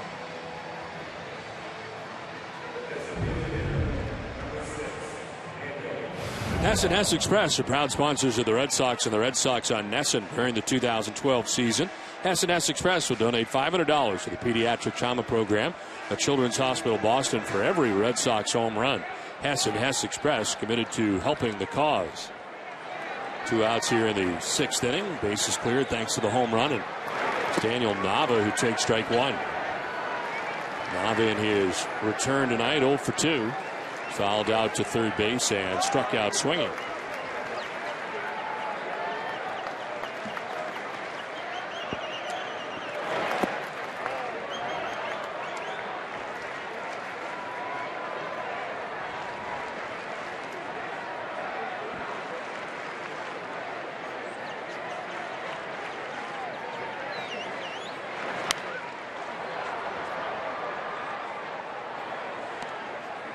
Pitching line brought to you by Alexis. 5 2/3 for Santana. 5 hits, 2 runs. He's walked 2 and struck out 3.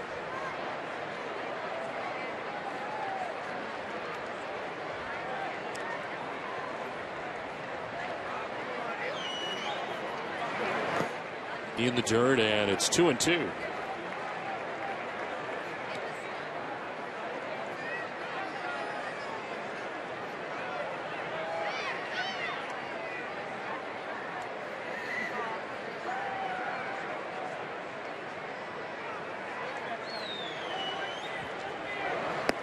Swing and a miss. Santana battles back to strike out Nava for the 2nd time tonight. But Jared Saltalamacchia with a 2-run home run, his 21st of the year, gets the Red Sox on the board. It's 5-2.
5-2, the Angels have the lead over the Red Sox. Red Sox get 2 runs back in the top half of the 7th inning.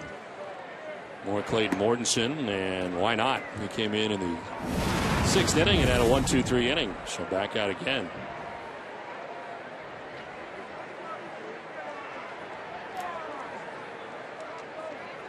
The 1 pitch to Torrey Hunter. 0 for 3 in the game for the Angels. He was grounded out, struck out, and grounded into a fielder's choice.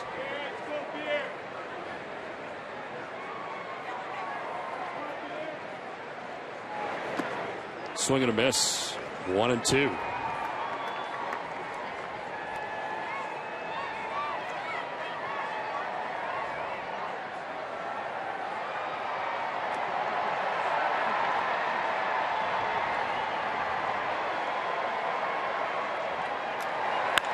On the ground to shortstop. Aviles in the backhand. Long throw, and he gets it there in plenty of time. Nice play by Mike Aviles. He was in short left by the time he got that throw off. Yeah, all in one motion. Makes the catch on the ground ball, and then that long throw to first base to get Torrey Hunter. Good accurate throw, too. Gonzalez really didn't have to reach very much for this. Nice play by Aviles.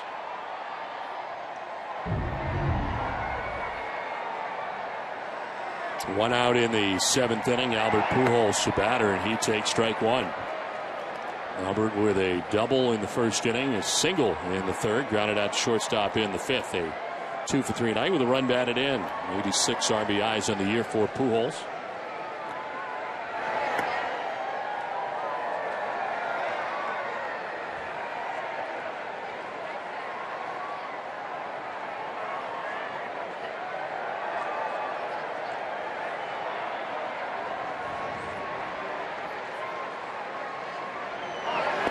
Swing and a miss, and it's 1-2. That's the Mortensen changeup right there to pick up the swing and miss from Pujols. Told you that he struggled to begin the year. Boy, did he ever. First 35 games in a new uniform, 197 average, 1 home run. Last 85, he's got 27 homers and hit at 317. He's back to being Albert Pujols again. Swing and a miss. Ball gets away briefly from Saltalamacchia. He's got to fire down and does. Second strikeout for Mortensen. Off-speed pitches for Mortensen. The changeup first of all for the swing and miss, and then back to the slider to pick up the strikeout.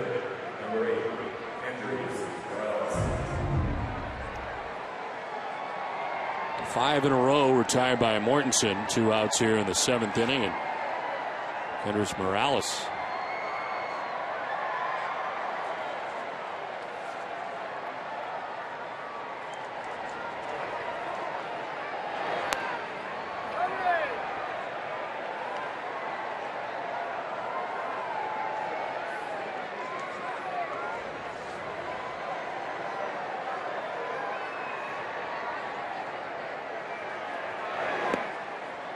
In there for a strike, 1-1. Aaron Cook tonight went 5 innings, giving up 5 runs that the Angels have.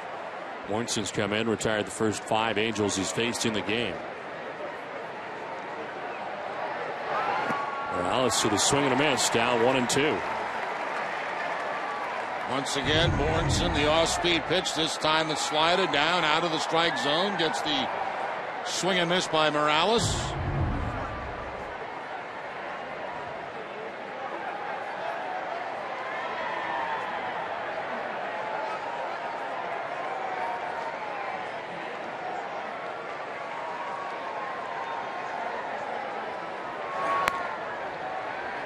Two and 2 the count. On our WEI Ness and Jimmy Fund Radio Telethon, the Arbella Insurance Foundation tote board, $877,230. Now you're going to be on after the game tonight, right? Correct. Joined by Jenny Dell. This one is grounded foul down by the tarp. Well, tomorrow night at 6, join us for Red Sox first pitch presented by Vermont. Get outside at VermontVacation.com. TC Eck and Peter and Jenny will preview Game 2 of the series. Pitching matchup is Clay Buchholz versus Jared Weaver, as well as to bring you continuing coverage of the 11th annual WEI Nesson Jimmy Fund Radio Telethon. And live coverage begins tomorrow night at 6, only on Nesson. Morales fouls it off, and it hangs at 2-2. Jenny Dell not with us during the game tonight, putting in long hours prior to the ball game and again after the game with the telethon.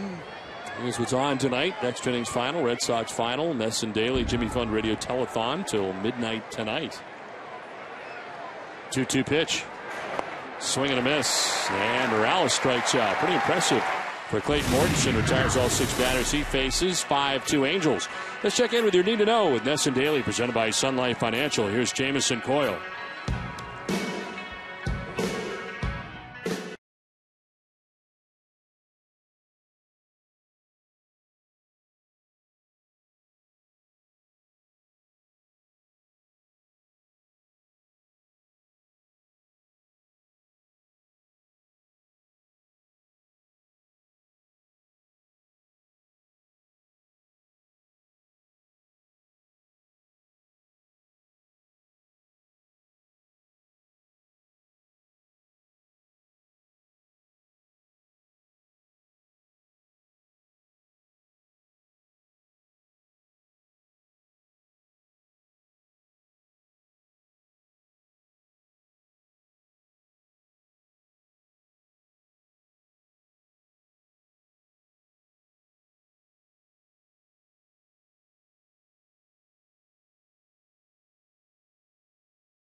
Fourth birthday today. So she's having a good time. 5-2 Angels have the lead over the Red Sox as head here into the last half of the 7th inning. Mike Aviles leading it off and taking the strike from Santana. Aviles has popped out to second, popped out to short. He is 0 for 2.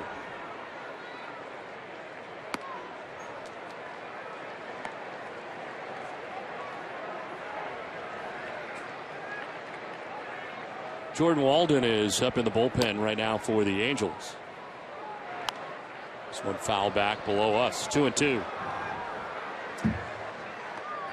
Where available, this telecast can be heard in Spanish by selecting the SAP button on your television remote. The SAP function is brought to you by Kettle One. Got anything for a second SAP? Nothing. Huh? No, you threw me for a loop. 2-2. Grounded to first base. Pujols will flip to Santana, and they just do get Aviles. Well, they barely got him, if they got him. One down. Yeah, not much of an argument by the Red Sox on this, so apparently he was out at first base. See how deep Pujols is playing. Has to go to his right, and the underhand flip to Santana. Looks like he just got to the bag before Aviles. Right there. Now Mike Scioscia out to get the baseball from Santana, who gives him 6 1/3 here tonight, looking into the 7th inning. Angels have a 5-2 lead.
Selection, expertise, solutions. We've got it. Visit fwweb.com. Urban Santana goes 6 1/3 innings tonight for the Angels. He departs after giving it 5 hits, 2 runs, walked 2, struck out 4, and chance for victory tonight. Hands it off to Jordan Walden, 33rd appearance, just activated on Sunday off the DL. He's 2-2 with a 3.72 earned run average, 38 strikeouts to 18 walks, and opponents hitting at 237 against him, and a strained right bicep. Missed 32 games while on the DL. First appearance on Sunday since July the 8th. His first pitch is in there for strike 1. Scott Podsednik with 1 out here in the bottom of the 7th inning batting. He grounded out to second base in the 3rd, singled to right in the 5th.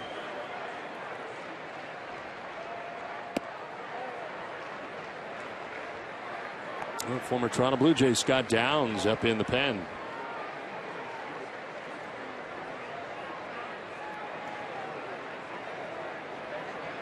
Walden had 32 saves last year for the Angels. He was closing games for them as this is fouled off to the left out of play. 32 saves to set an Angels rookie saves record. Surpassed Ken Tatum, who had 22 back in 1969. And as you can see, throws very hard, 95 on the fastballs to Podsednik. 1-2 fouled off down the left field line.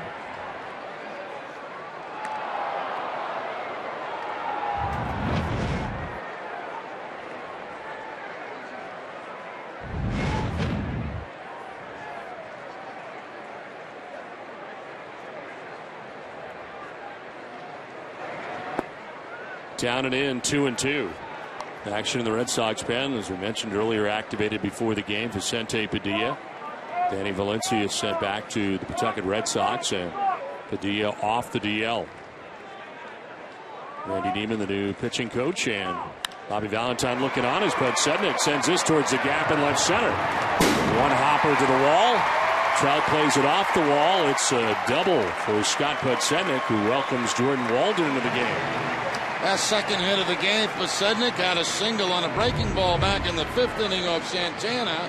Now a high fastball, went a high up and away, and just going in that direction is Podsednik. Finds that gap in left center field, one hop off the wall, and with 1 out, the Red Sox have a man in scoring position.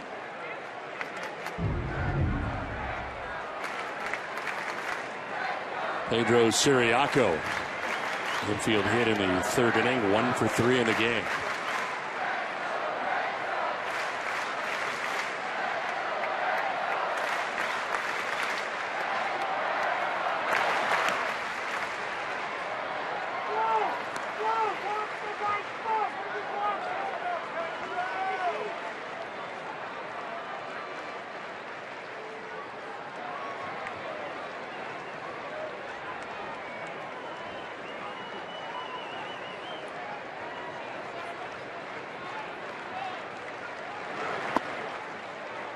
Ball 2-0.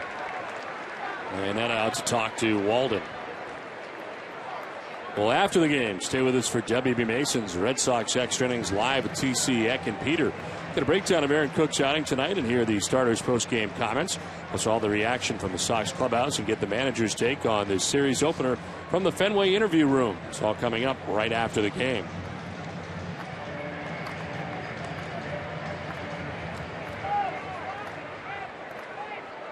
Next half inning, we'll get you caught up on the Game 2 pitching matchup in the road ahead.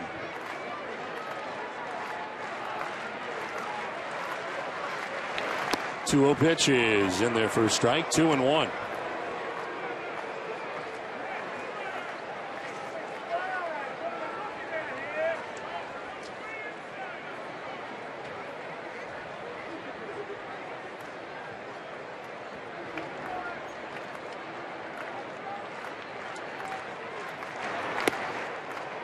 Takes a strike and pulls it back on a bunt bid, 2-2. Again, sometimes these hard throwers, 96, 97 miles an hour, tough to bunt. And Siriaco thought that ball was not a strike. It was a strike, and that's a tough place to drop a bunt down on a pitch like that. A's ticket scoreboard. Ian Kinsler has tied that game up with a solo shot. Yankees and White Sox tied in the 5th. It's a grounder up the middle. Kendrick on the backhand's got to hurry. And he just does get it there in time to retire Siriaco. But Sednick takes third, but now with 2 outs. Close play at first base, 2 down. No time to waste for Kendrick right here with Siriaco's speed getting down the line. Has to go to the backhand, one little step, and then the throw to first base. Siriaco hustling down the line all the way, but thrown out by a half a step. 2 down in the inning for Pedroia, who takes a pitch inside for ball 1.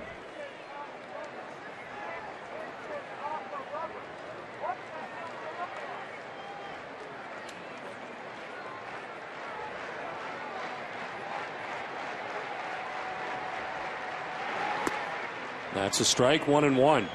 96 on the fastball from Walden.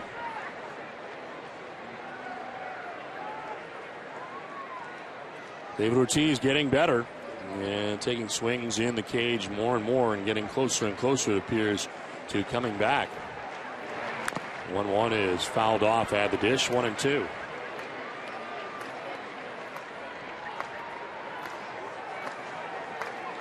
Jerry, have you seen him run yet? I guess is the question. I have not. No, I have not seen him run. I don't know if he's been doing that or not. I have seen him take batting practice, and I don't know what happened went on over the weekend, Saturday and Sunday. We were not in New York.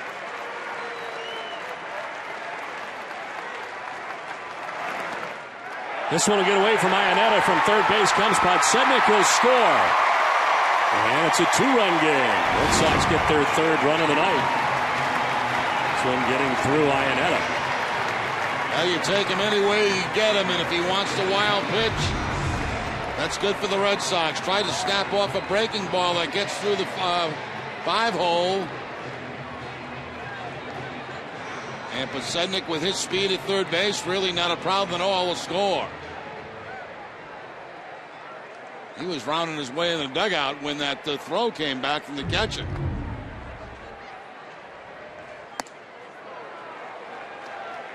Full count now to Pedroia.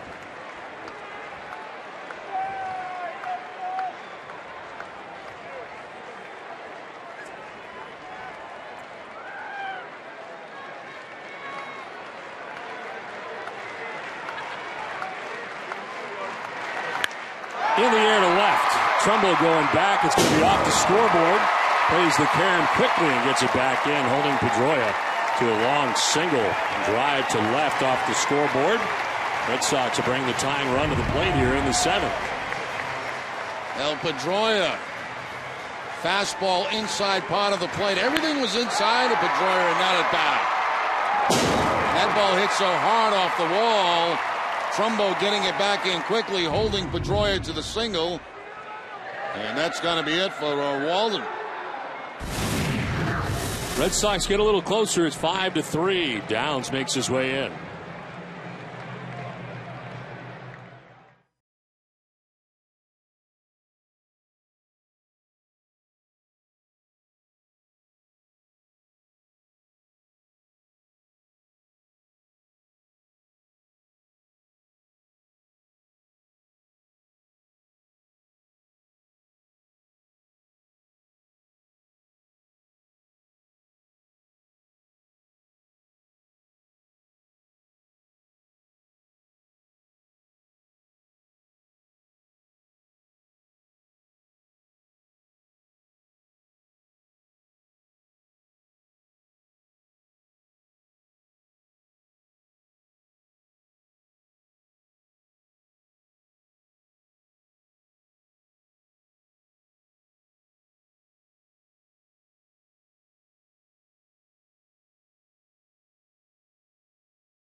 Back at Fenway, 5-3. The Angels have the lead over the Red Sox as Jordan Walden is done. And into the game now comes Scott Downs.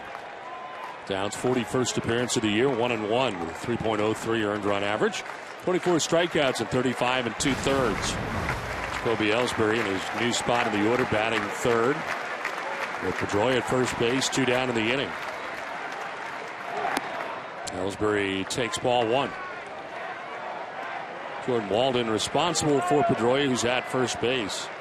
Faced 3 batters and gave up 2 hits.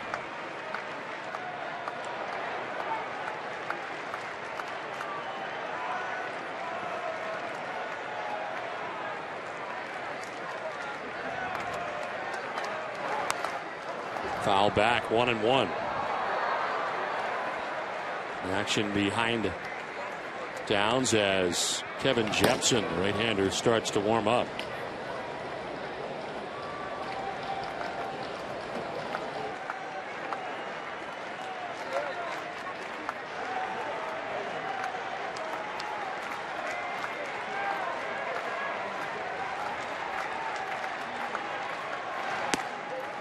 That's a strike, 1-2. For over 100 years, Gulf Oil and the Boston Red Sox have been proud to be a part of American history. Moving forward, Gulf is thrilled to serve as the official electricity supplier to Fenway Park as it celebrates its 100th birthday. From one legend to another, congratulations.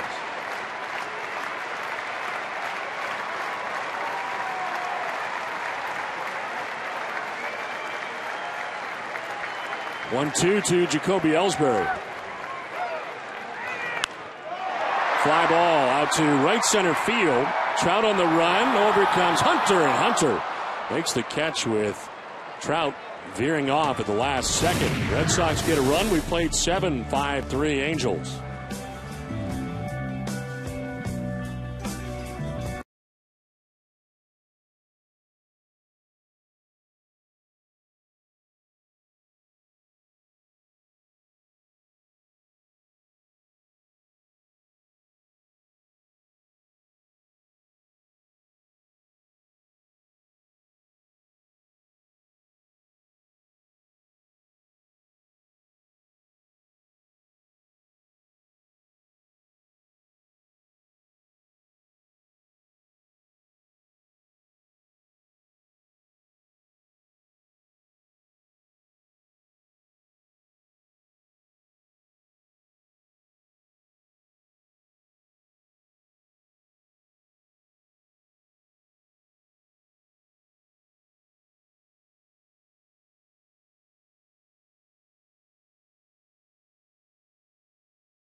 Back at Fenway Park with a game summary is brought to you by Xfinity. Albert Pujols in an Angels uniform in the third inning, able to get a base hit that scores. Mike Trout gets the Angels on the board for the first time tonight. They get a run in the third. They would add a few more in the fifth inning as Mark Trumbo hits his 30th home run of the year, 2-run shot. Angels had a 5-0 lead at 1 point. Back come the Red Sox. 2-run home run for Jared Saltalamacchia in the sixth inning for Saltalamacchia. His 21st home run of the year. Scores Cody Ross. Red Sox had a run in the seventh, and it is a 5-3 game. The Red Sox move on to their third pitcher of the night. Back with the Red Sox is Vicente Padilla. His 42nd game of the year. 4-1 with a 4.62 earned run average. Fresh off the DL tonight, and It's strike one into Mark Trumbo. We saw the home run by Trumbo. He also singled in the second inning, wrapped around a strikeout in the fourth.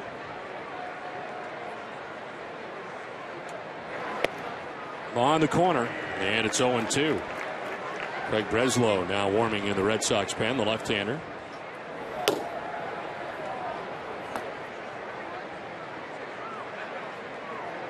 The deal last worked on August 5th at home against Minnesota. Didn't get anybody out, gave up 2 hits and 3 runs, ended up on the DL. That sails outside.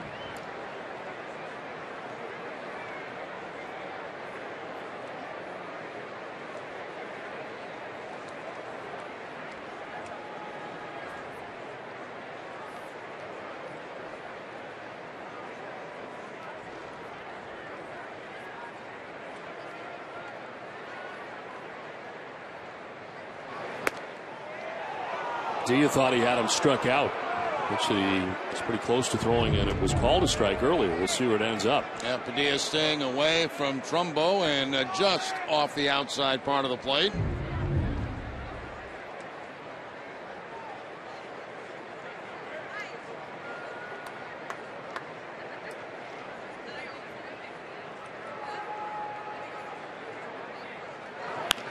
On the ground left side, Aviles on the backhand against the grand, off balance, good throw.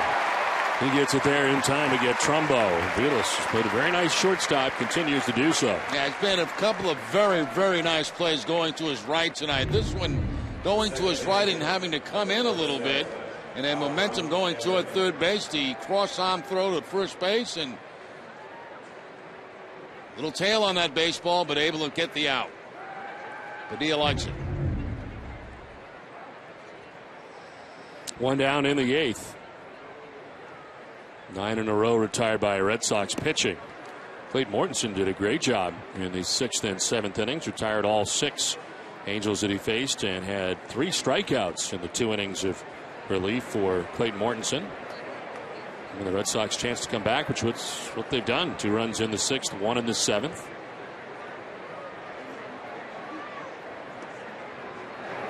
Now Kendrick takes a pitch inside, and it's 2-0.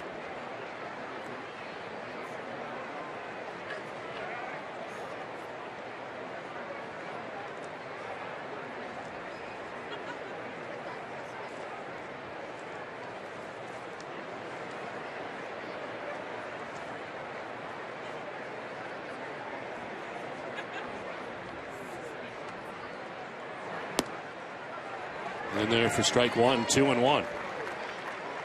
Well, new number for us, $918,038. Like to seek it up over $1 million tonight, Jerry, before night's end. Yeah, that would be a reasonable goal to this point.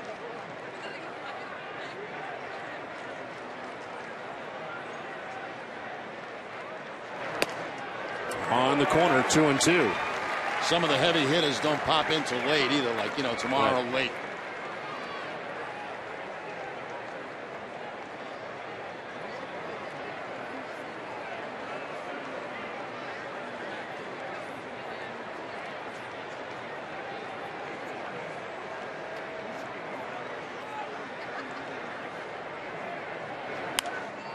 Fouled off to the right. We'll do it again. 2-2. The Daisuke Matsuzaka pitching tonight. A rehab start for the Pawtucket Red Sox. 7+ innings, 1 hit, no runs. He walked 4. Those came in the last 2 innings. He struck out 7. And Daisuke Matsuzaka with a shutout performance tonight through 102 pitches for the Paw Sox. You wonder if his next start will be here for the Red Sox. Now that by far his best outing that he's had in his rehab assignments. Paw Sox winning that game 3-0 against the Rochester Red Wings. I had the chance to watch last night's game on NESN. 2-2 is on the ground left side. The backhand again. Aviles again with a nice play. Well, he's putting on a clinic from short here. 2 down in the 8th. If you were just joining us earlier in the pregame ceremony, Marilyn McCoo and Billy Davis Jr. singing here the national anthem and singing as part of the tribute, and then joined us in the booth. See, this is me dancing here. Isn't that good? I mean, what do you think? Solid goal? Now, what is Right.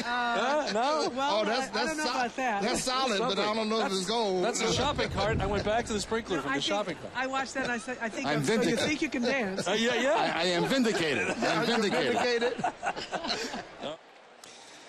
Marilyn McCoo was the host of Solid Dancers and Solid Gold. Sorry. Solid goal. Solid Gold Dancer, Solid Gold.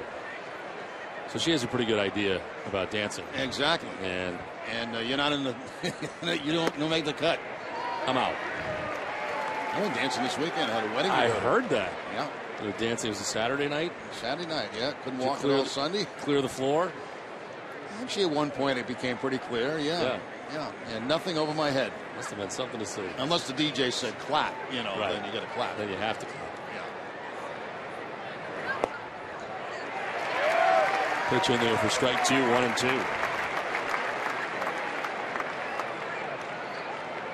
I hope someday you can incorporate some of my dance moves into your repertoire. Just one. Not all of them. Just one. I don't know if you're comfortable with any of them. I saw a number of them at the wedding. Oh, you did? Yeah. Other guys. That's good. Yeah. Inside, the count is 2-2.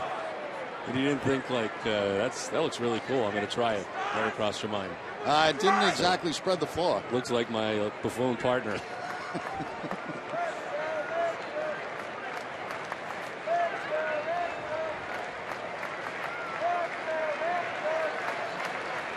Two balls, 2 strikes to Callaspo. 2 outs here in the 8th.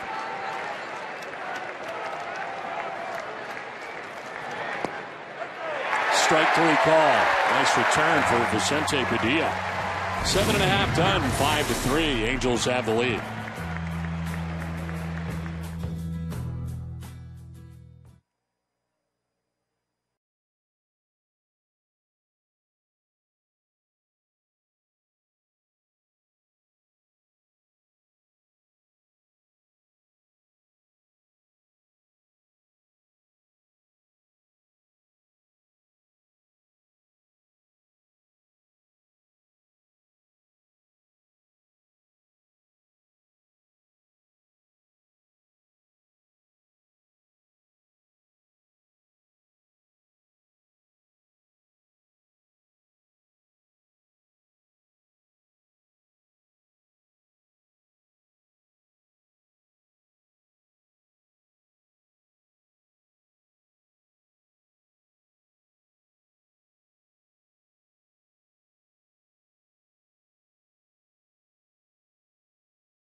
At Eastern Bank made it free checking. It's got nothing to hide, which means no fees or any other types of curveballs.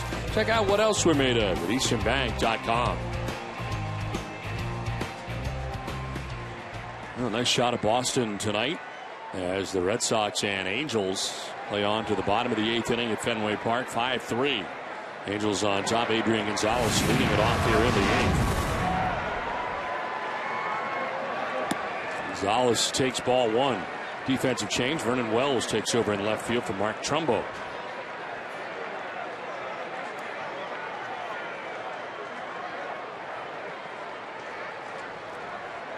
Downs finished the 7th, starts the 8th, and Gonzalez chops to first. Albert Pujols has got it. He will flip to Downs for the out. It's time now for a look at the road ahead, brought to you by Safeco Insurance. Tomorrow, the Jimmy Fund Radio Telethon continues. So does the series with the Angels. It'll be a battle of aces on the mound. Jeff Weaver and Clay Buchholz will take the hill for their respective clubs. Weaver is 15-3 on the season, but has dropped his last 2 starts. Buchholz 11-3, but in his last 6, he is 3-0 with an ERA of just 1.53.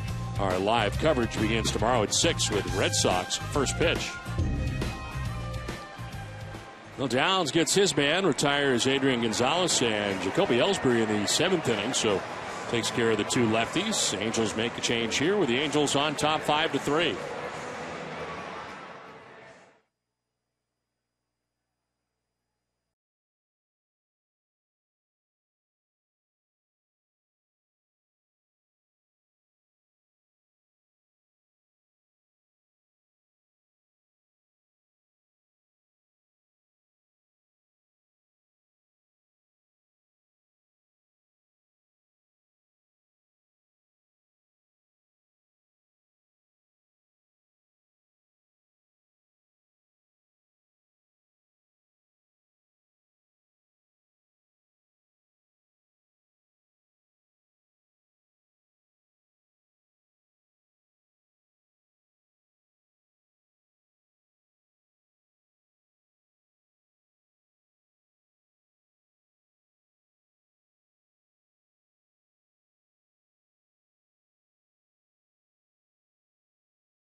Five to 3, the Angels on top of the Red Sox. 1 out here in the bottom of the 8th inning.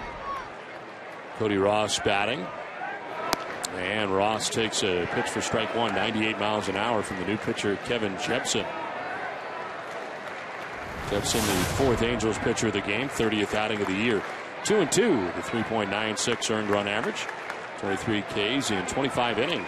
213 opponent batting average. And a ground ball to third base gathered by Callaspo. 2 outs in the inning.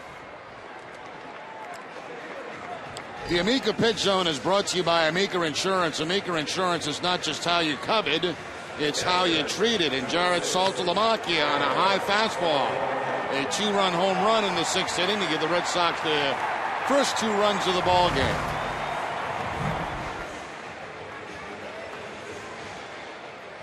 Jared Saltalamacchia has been on twice, a walk and the home run. We saw in the 6th inning, lined out second base in the 4th.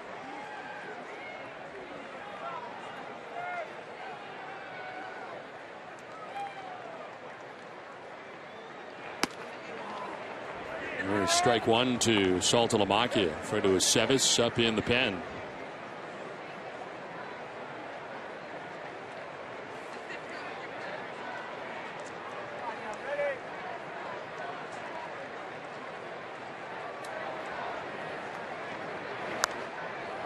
Foul off to the left hand. It's 0-2.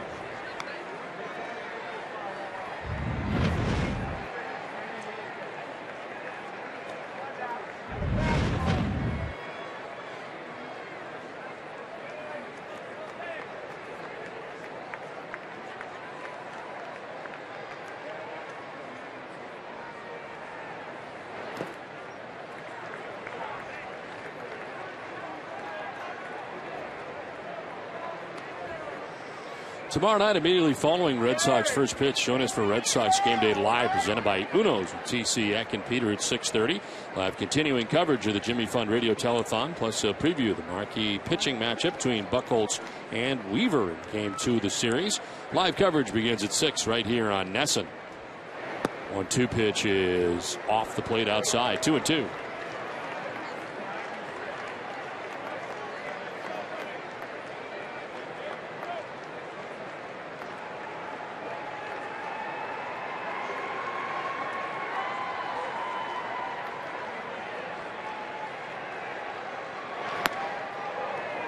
Outside for ball 3, full count to Saltalamacchia. 97 from Jepson.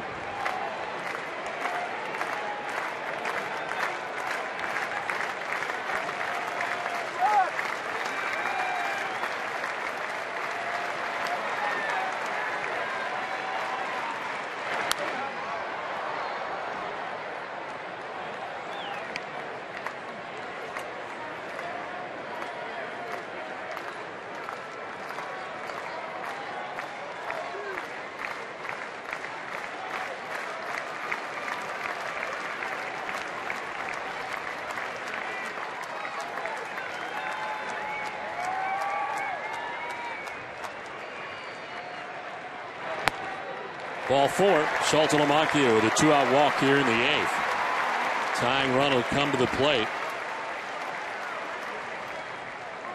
Hess and Hess Express are proud sponsors of the Red Sox and the Red Sox on NESN. During the 2012 season, Hess and Hess Express will donate $500 to the Pediatric Trauma Program at Children's Hospital Boston for every Red Sox home run. Hess and Hess Express committed to helping the cause.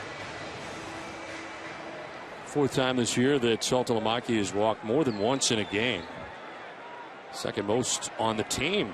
He is at first base with 2 down for Daniel Nava. 0 for 3 in the game. Nava lines it into left field, going the other way. Saltalamacchia takes second, and all of a sudden the Red Sox have 2 on with 2 outs in the inning. Well, 97-mile-an-hour fastball that Nava's a little bit late on, but he gets a good result. That line drive to left field for the base hit. Angels have some hard throwers in those right-handers coming out of the bullpen late in the ball game.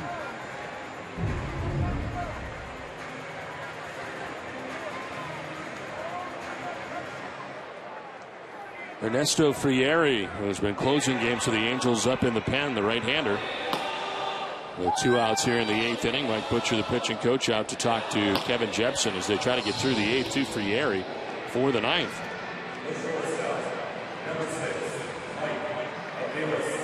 Mike Aviles coming up 0 for 3 in the game tonight.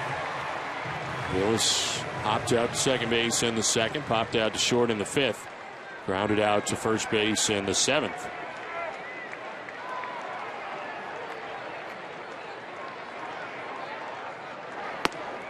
In there for strike 1, which caught up on the Ace Ticket scoreboard. Eric Hosmer with an RBI puts Kansas City on top 1-0. Nate McLeod with a 2-run home run, a 4-run 5th inning for Baltimore, leads at 5-1. And Euclid hits a grand slam as part of a 6-2 lead for the White Sox over the Yankees. Pinch runner at first base is Nick Quinto, who runs for Daniel Nava.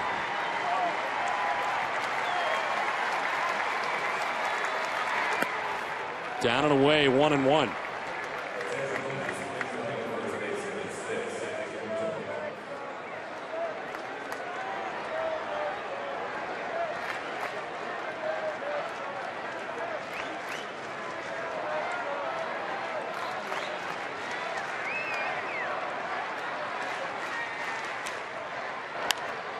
Fouled off to the right, out of play.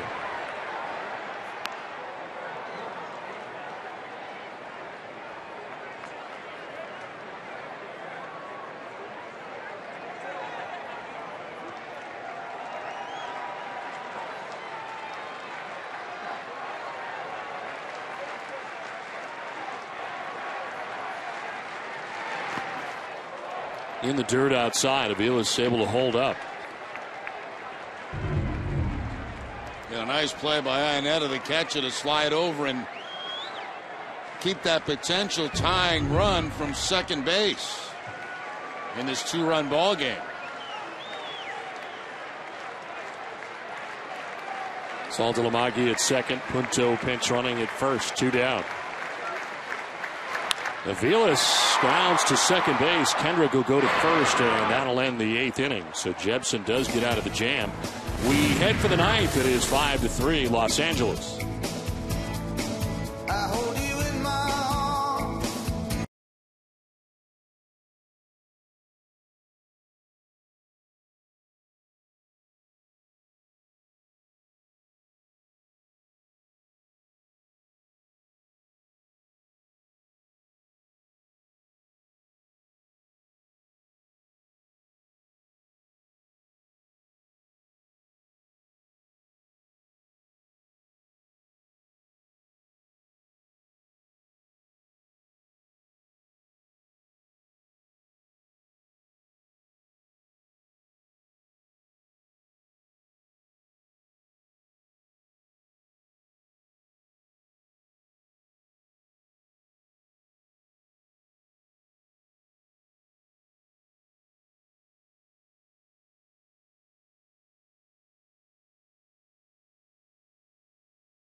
Brought to you by Southwest Airlines, Infinity, and by Sullivan Tire.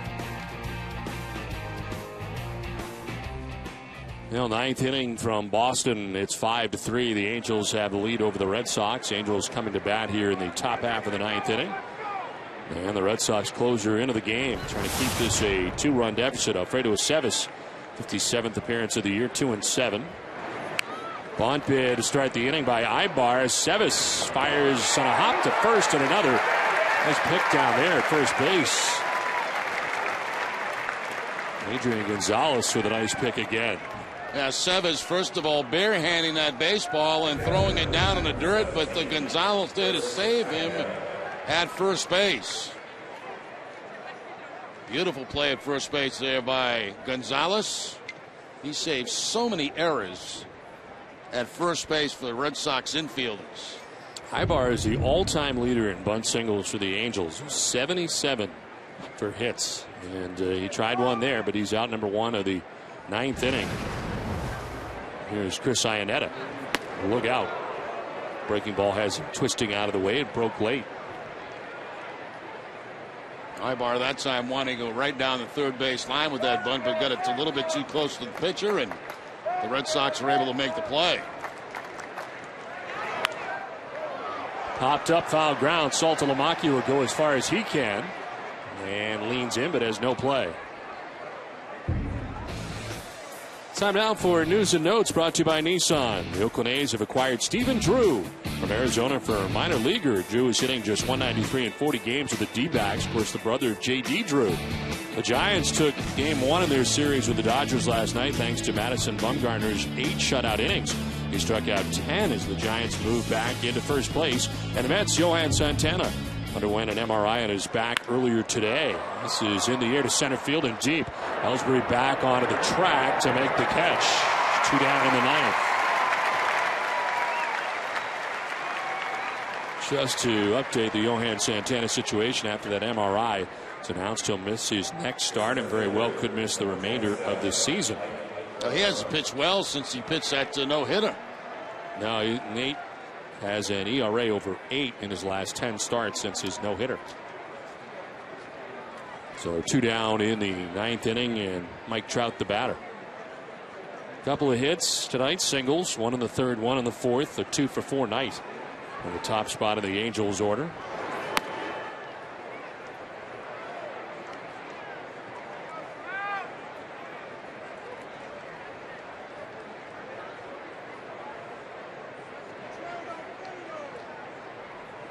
"13 in a row retired by Red Sox pitching."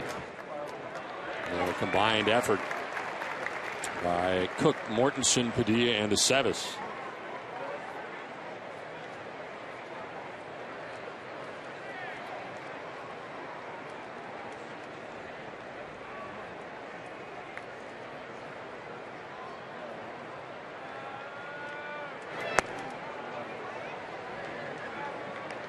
Ernesto Frieri getting ready for the 9th inning. Angels trying to snap a 4-game losing streak coming into tonight's action and have a 5-3 lead as they bat here with 2 outs in the 9th inning for Mike Scioscia.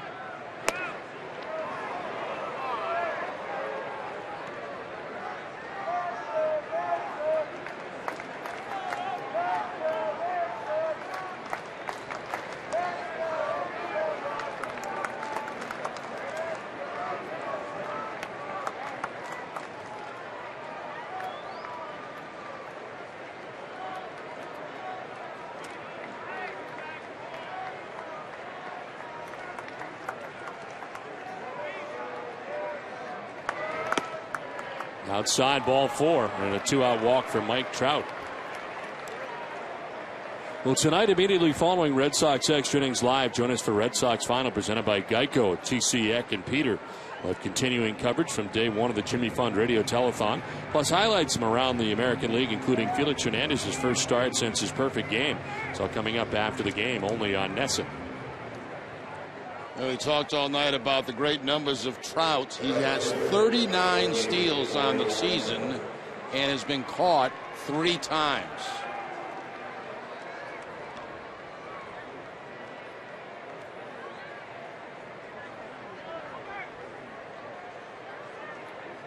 And with 2 outs, you would certainly expect him to try to go.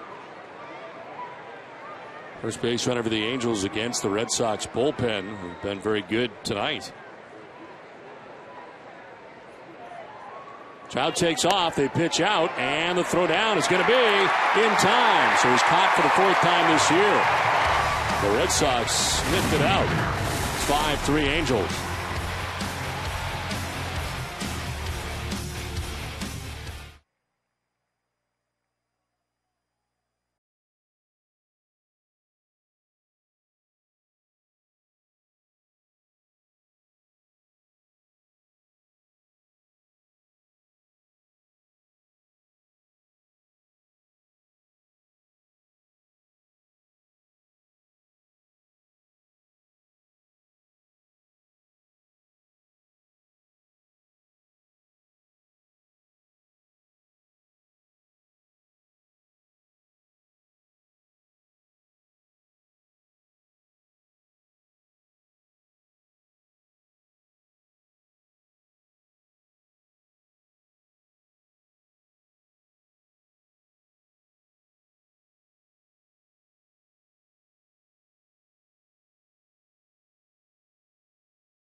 today to see every Red Sox out-of-market game live online and on your favorite devices in HD quality. Visit RedSox.com to order and get more details. MLB.tv, baseball everywhere.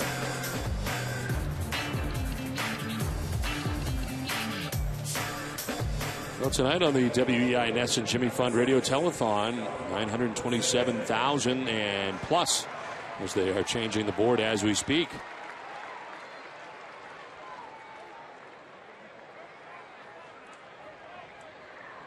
$170. 927,170. And as we roll on tonight, Ernesto Frieri, closer for the Angels. 14 out of 15 in save opportunities. 1-0 with a 1.93 earned run average. And it's down and in. Ball 1 to Scott Podsednik.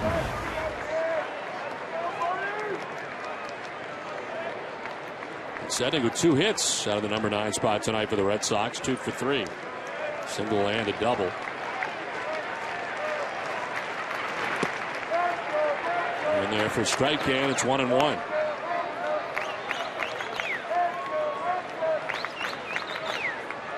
Kevin Jepson ends up going 2/3 of an inning in relief. Give up a hit and a walk, but no runs as he finishes off the 8th to get to Frieri. Popped up foul out of play, 1-2.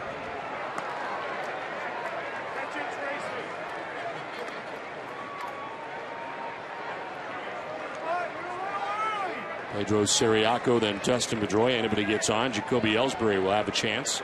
Red Sox trailing by 2.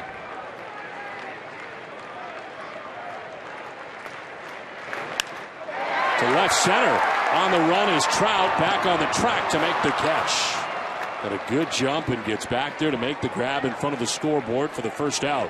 Yeah, it looked like it might have been a gap right there for Podsednik, but Trout covers that ground very quickly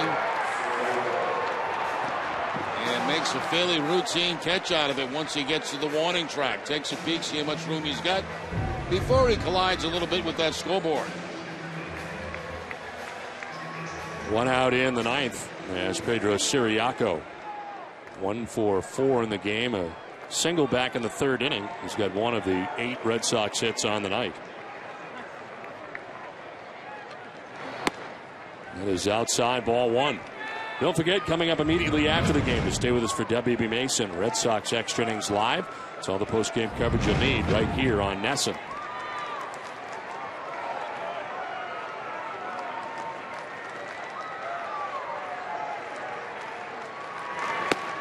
On the corner for strike 1.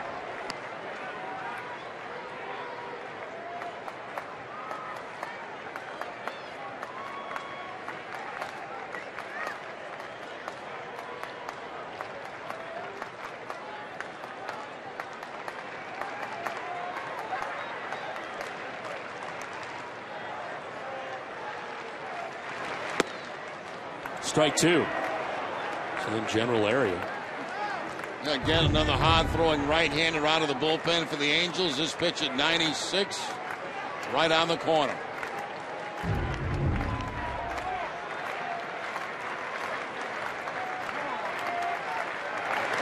Siriaco back to the mound. This time Frieri's got it, and he throws to first. Not a good throw, but a nice play and some good footwork from Albert Pujols. 2 down in the inning.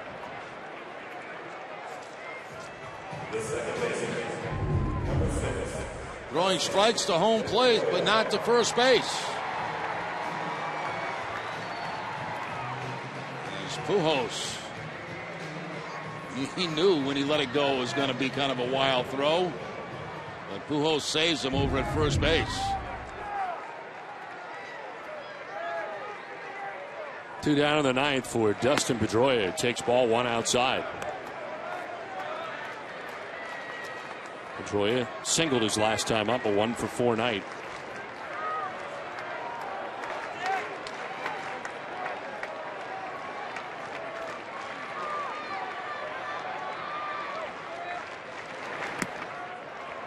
Two and 0.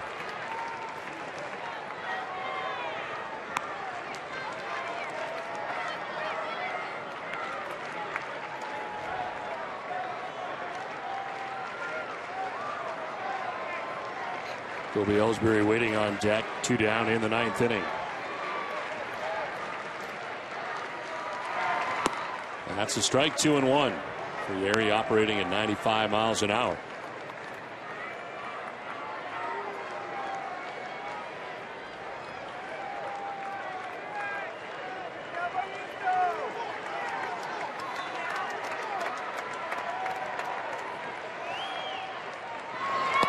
Pitch outside, 3-1.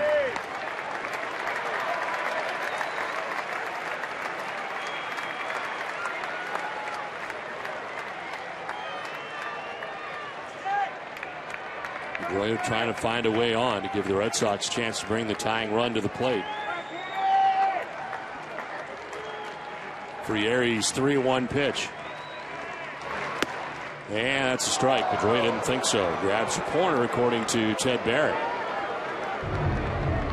Nothing down the middle here except one pitch in this at bat, and that ball just barely catching the outside corner to run the count 3-2.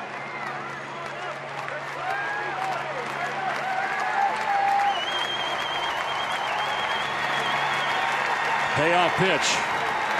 Pedroia grounds down the third baseline. Callaspo's got it. Throw is good, and the game is over. The Angels' 4-game losing streak comes to an end as they take game 1 of the series, and the Red Sox drop the first game of the series tonight 5-3.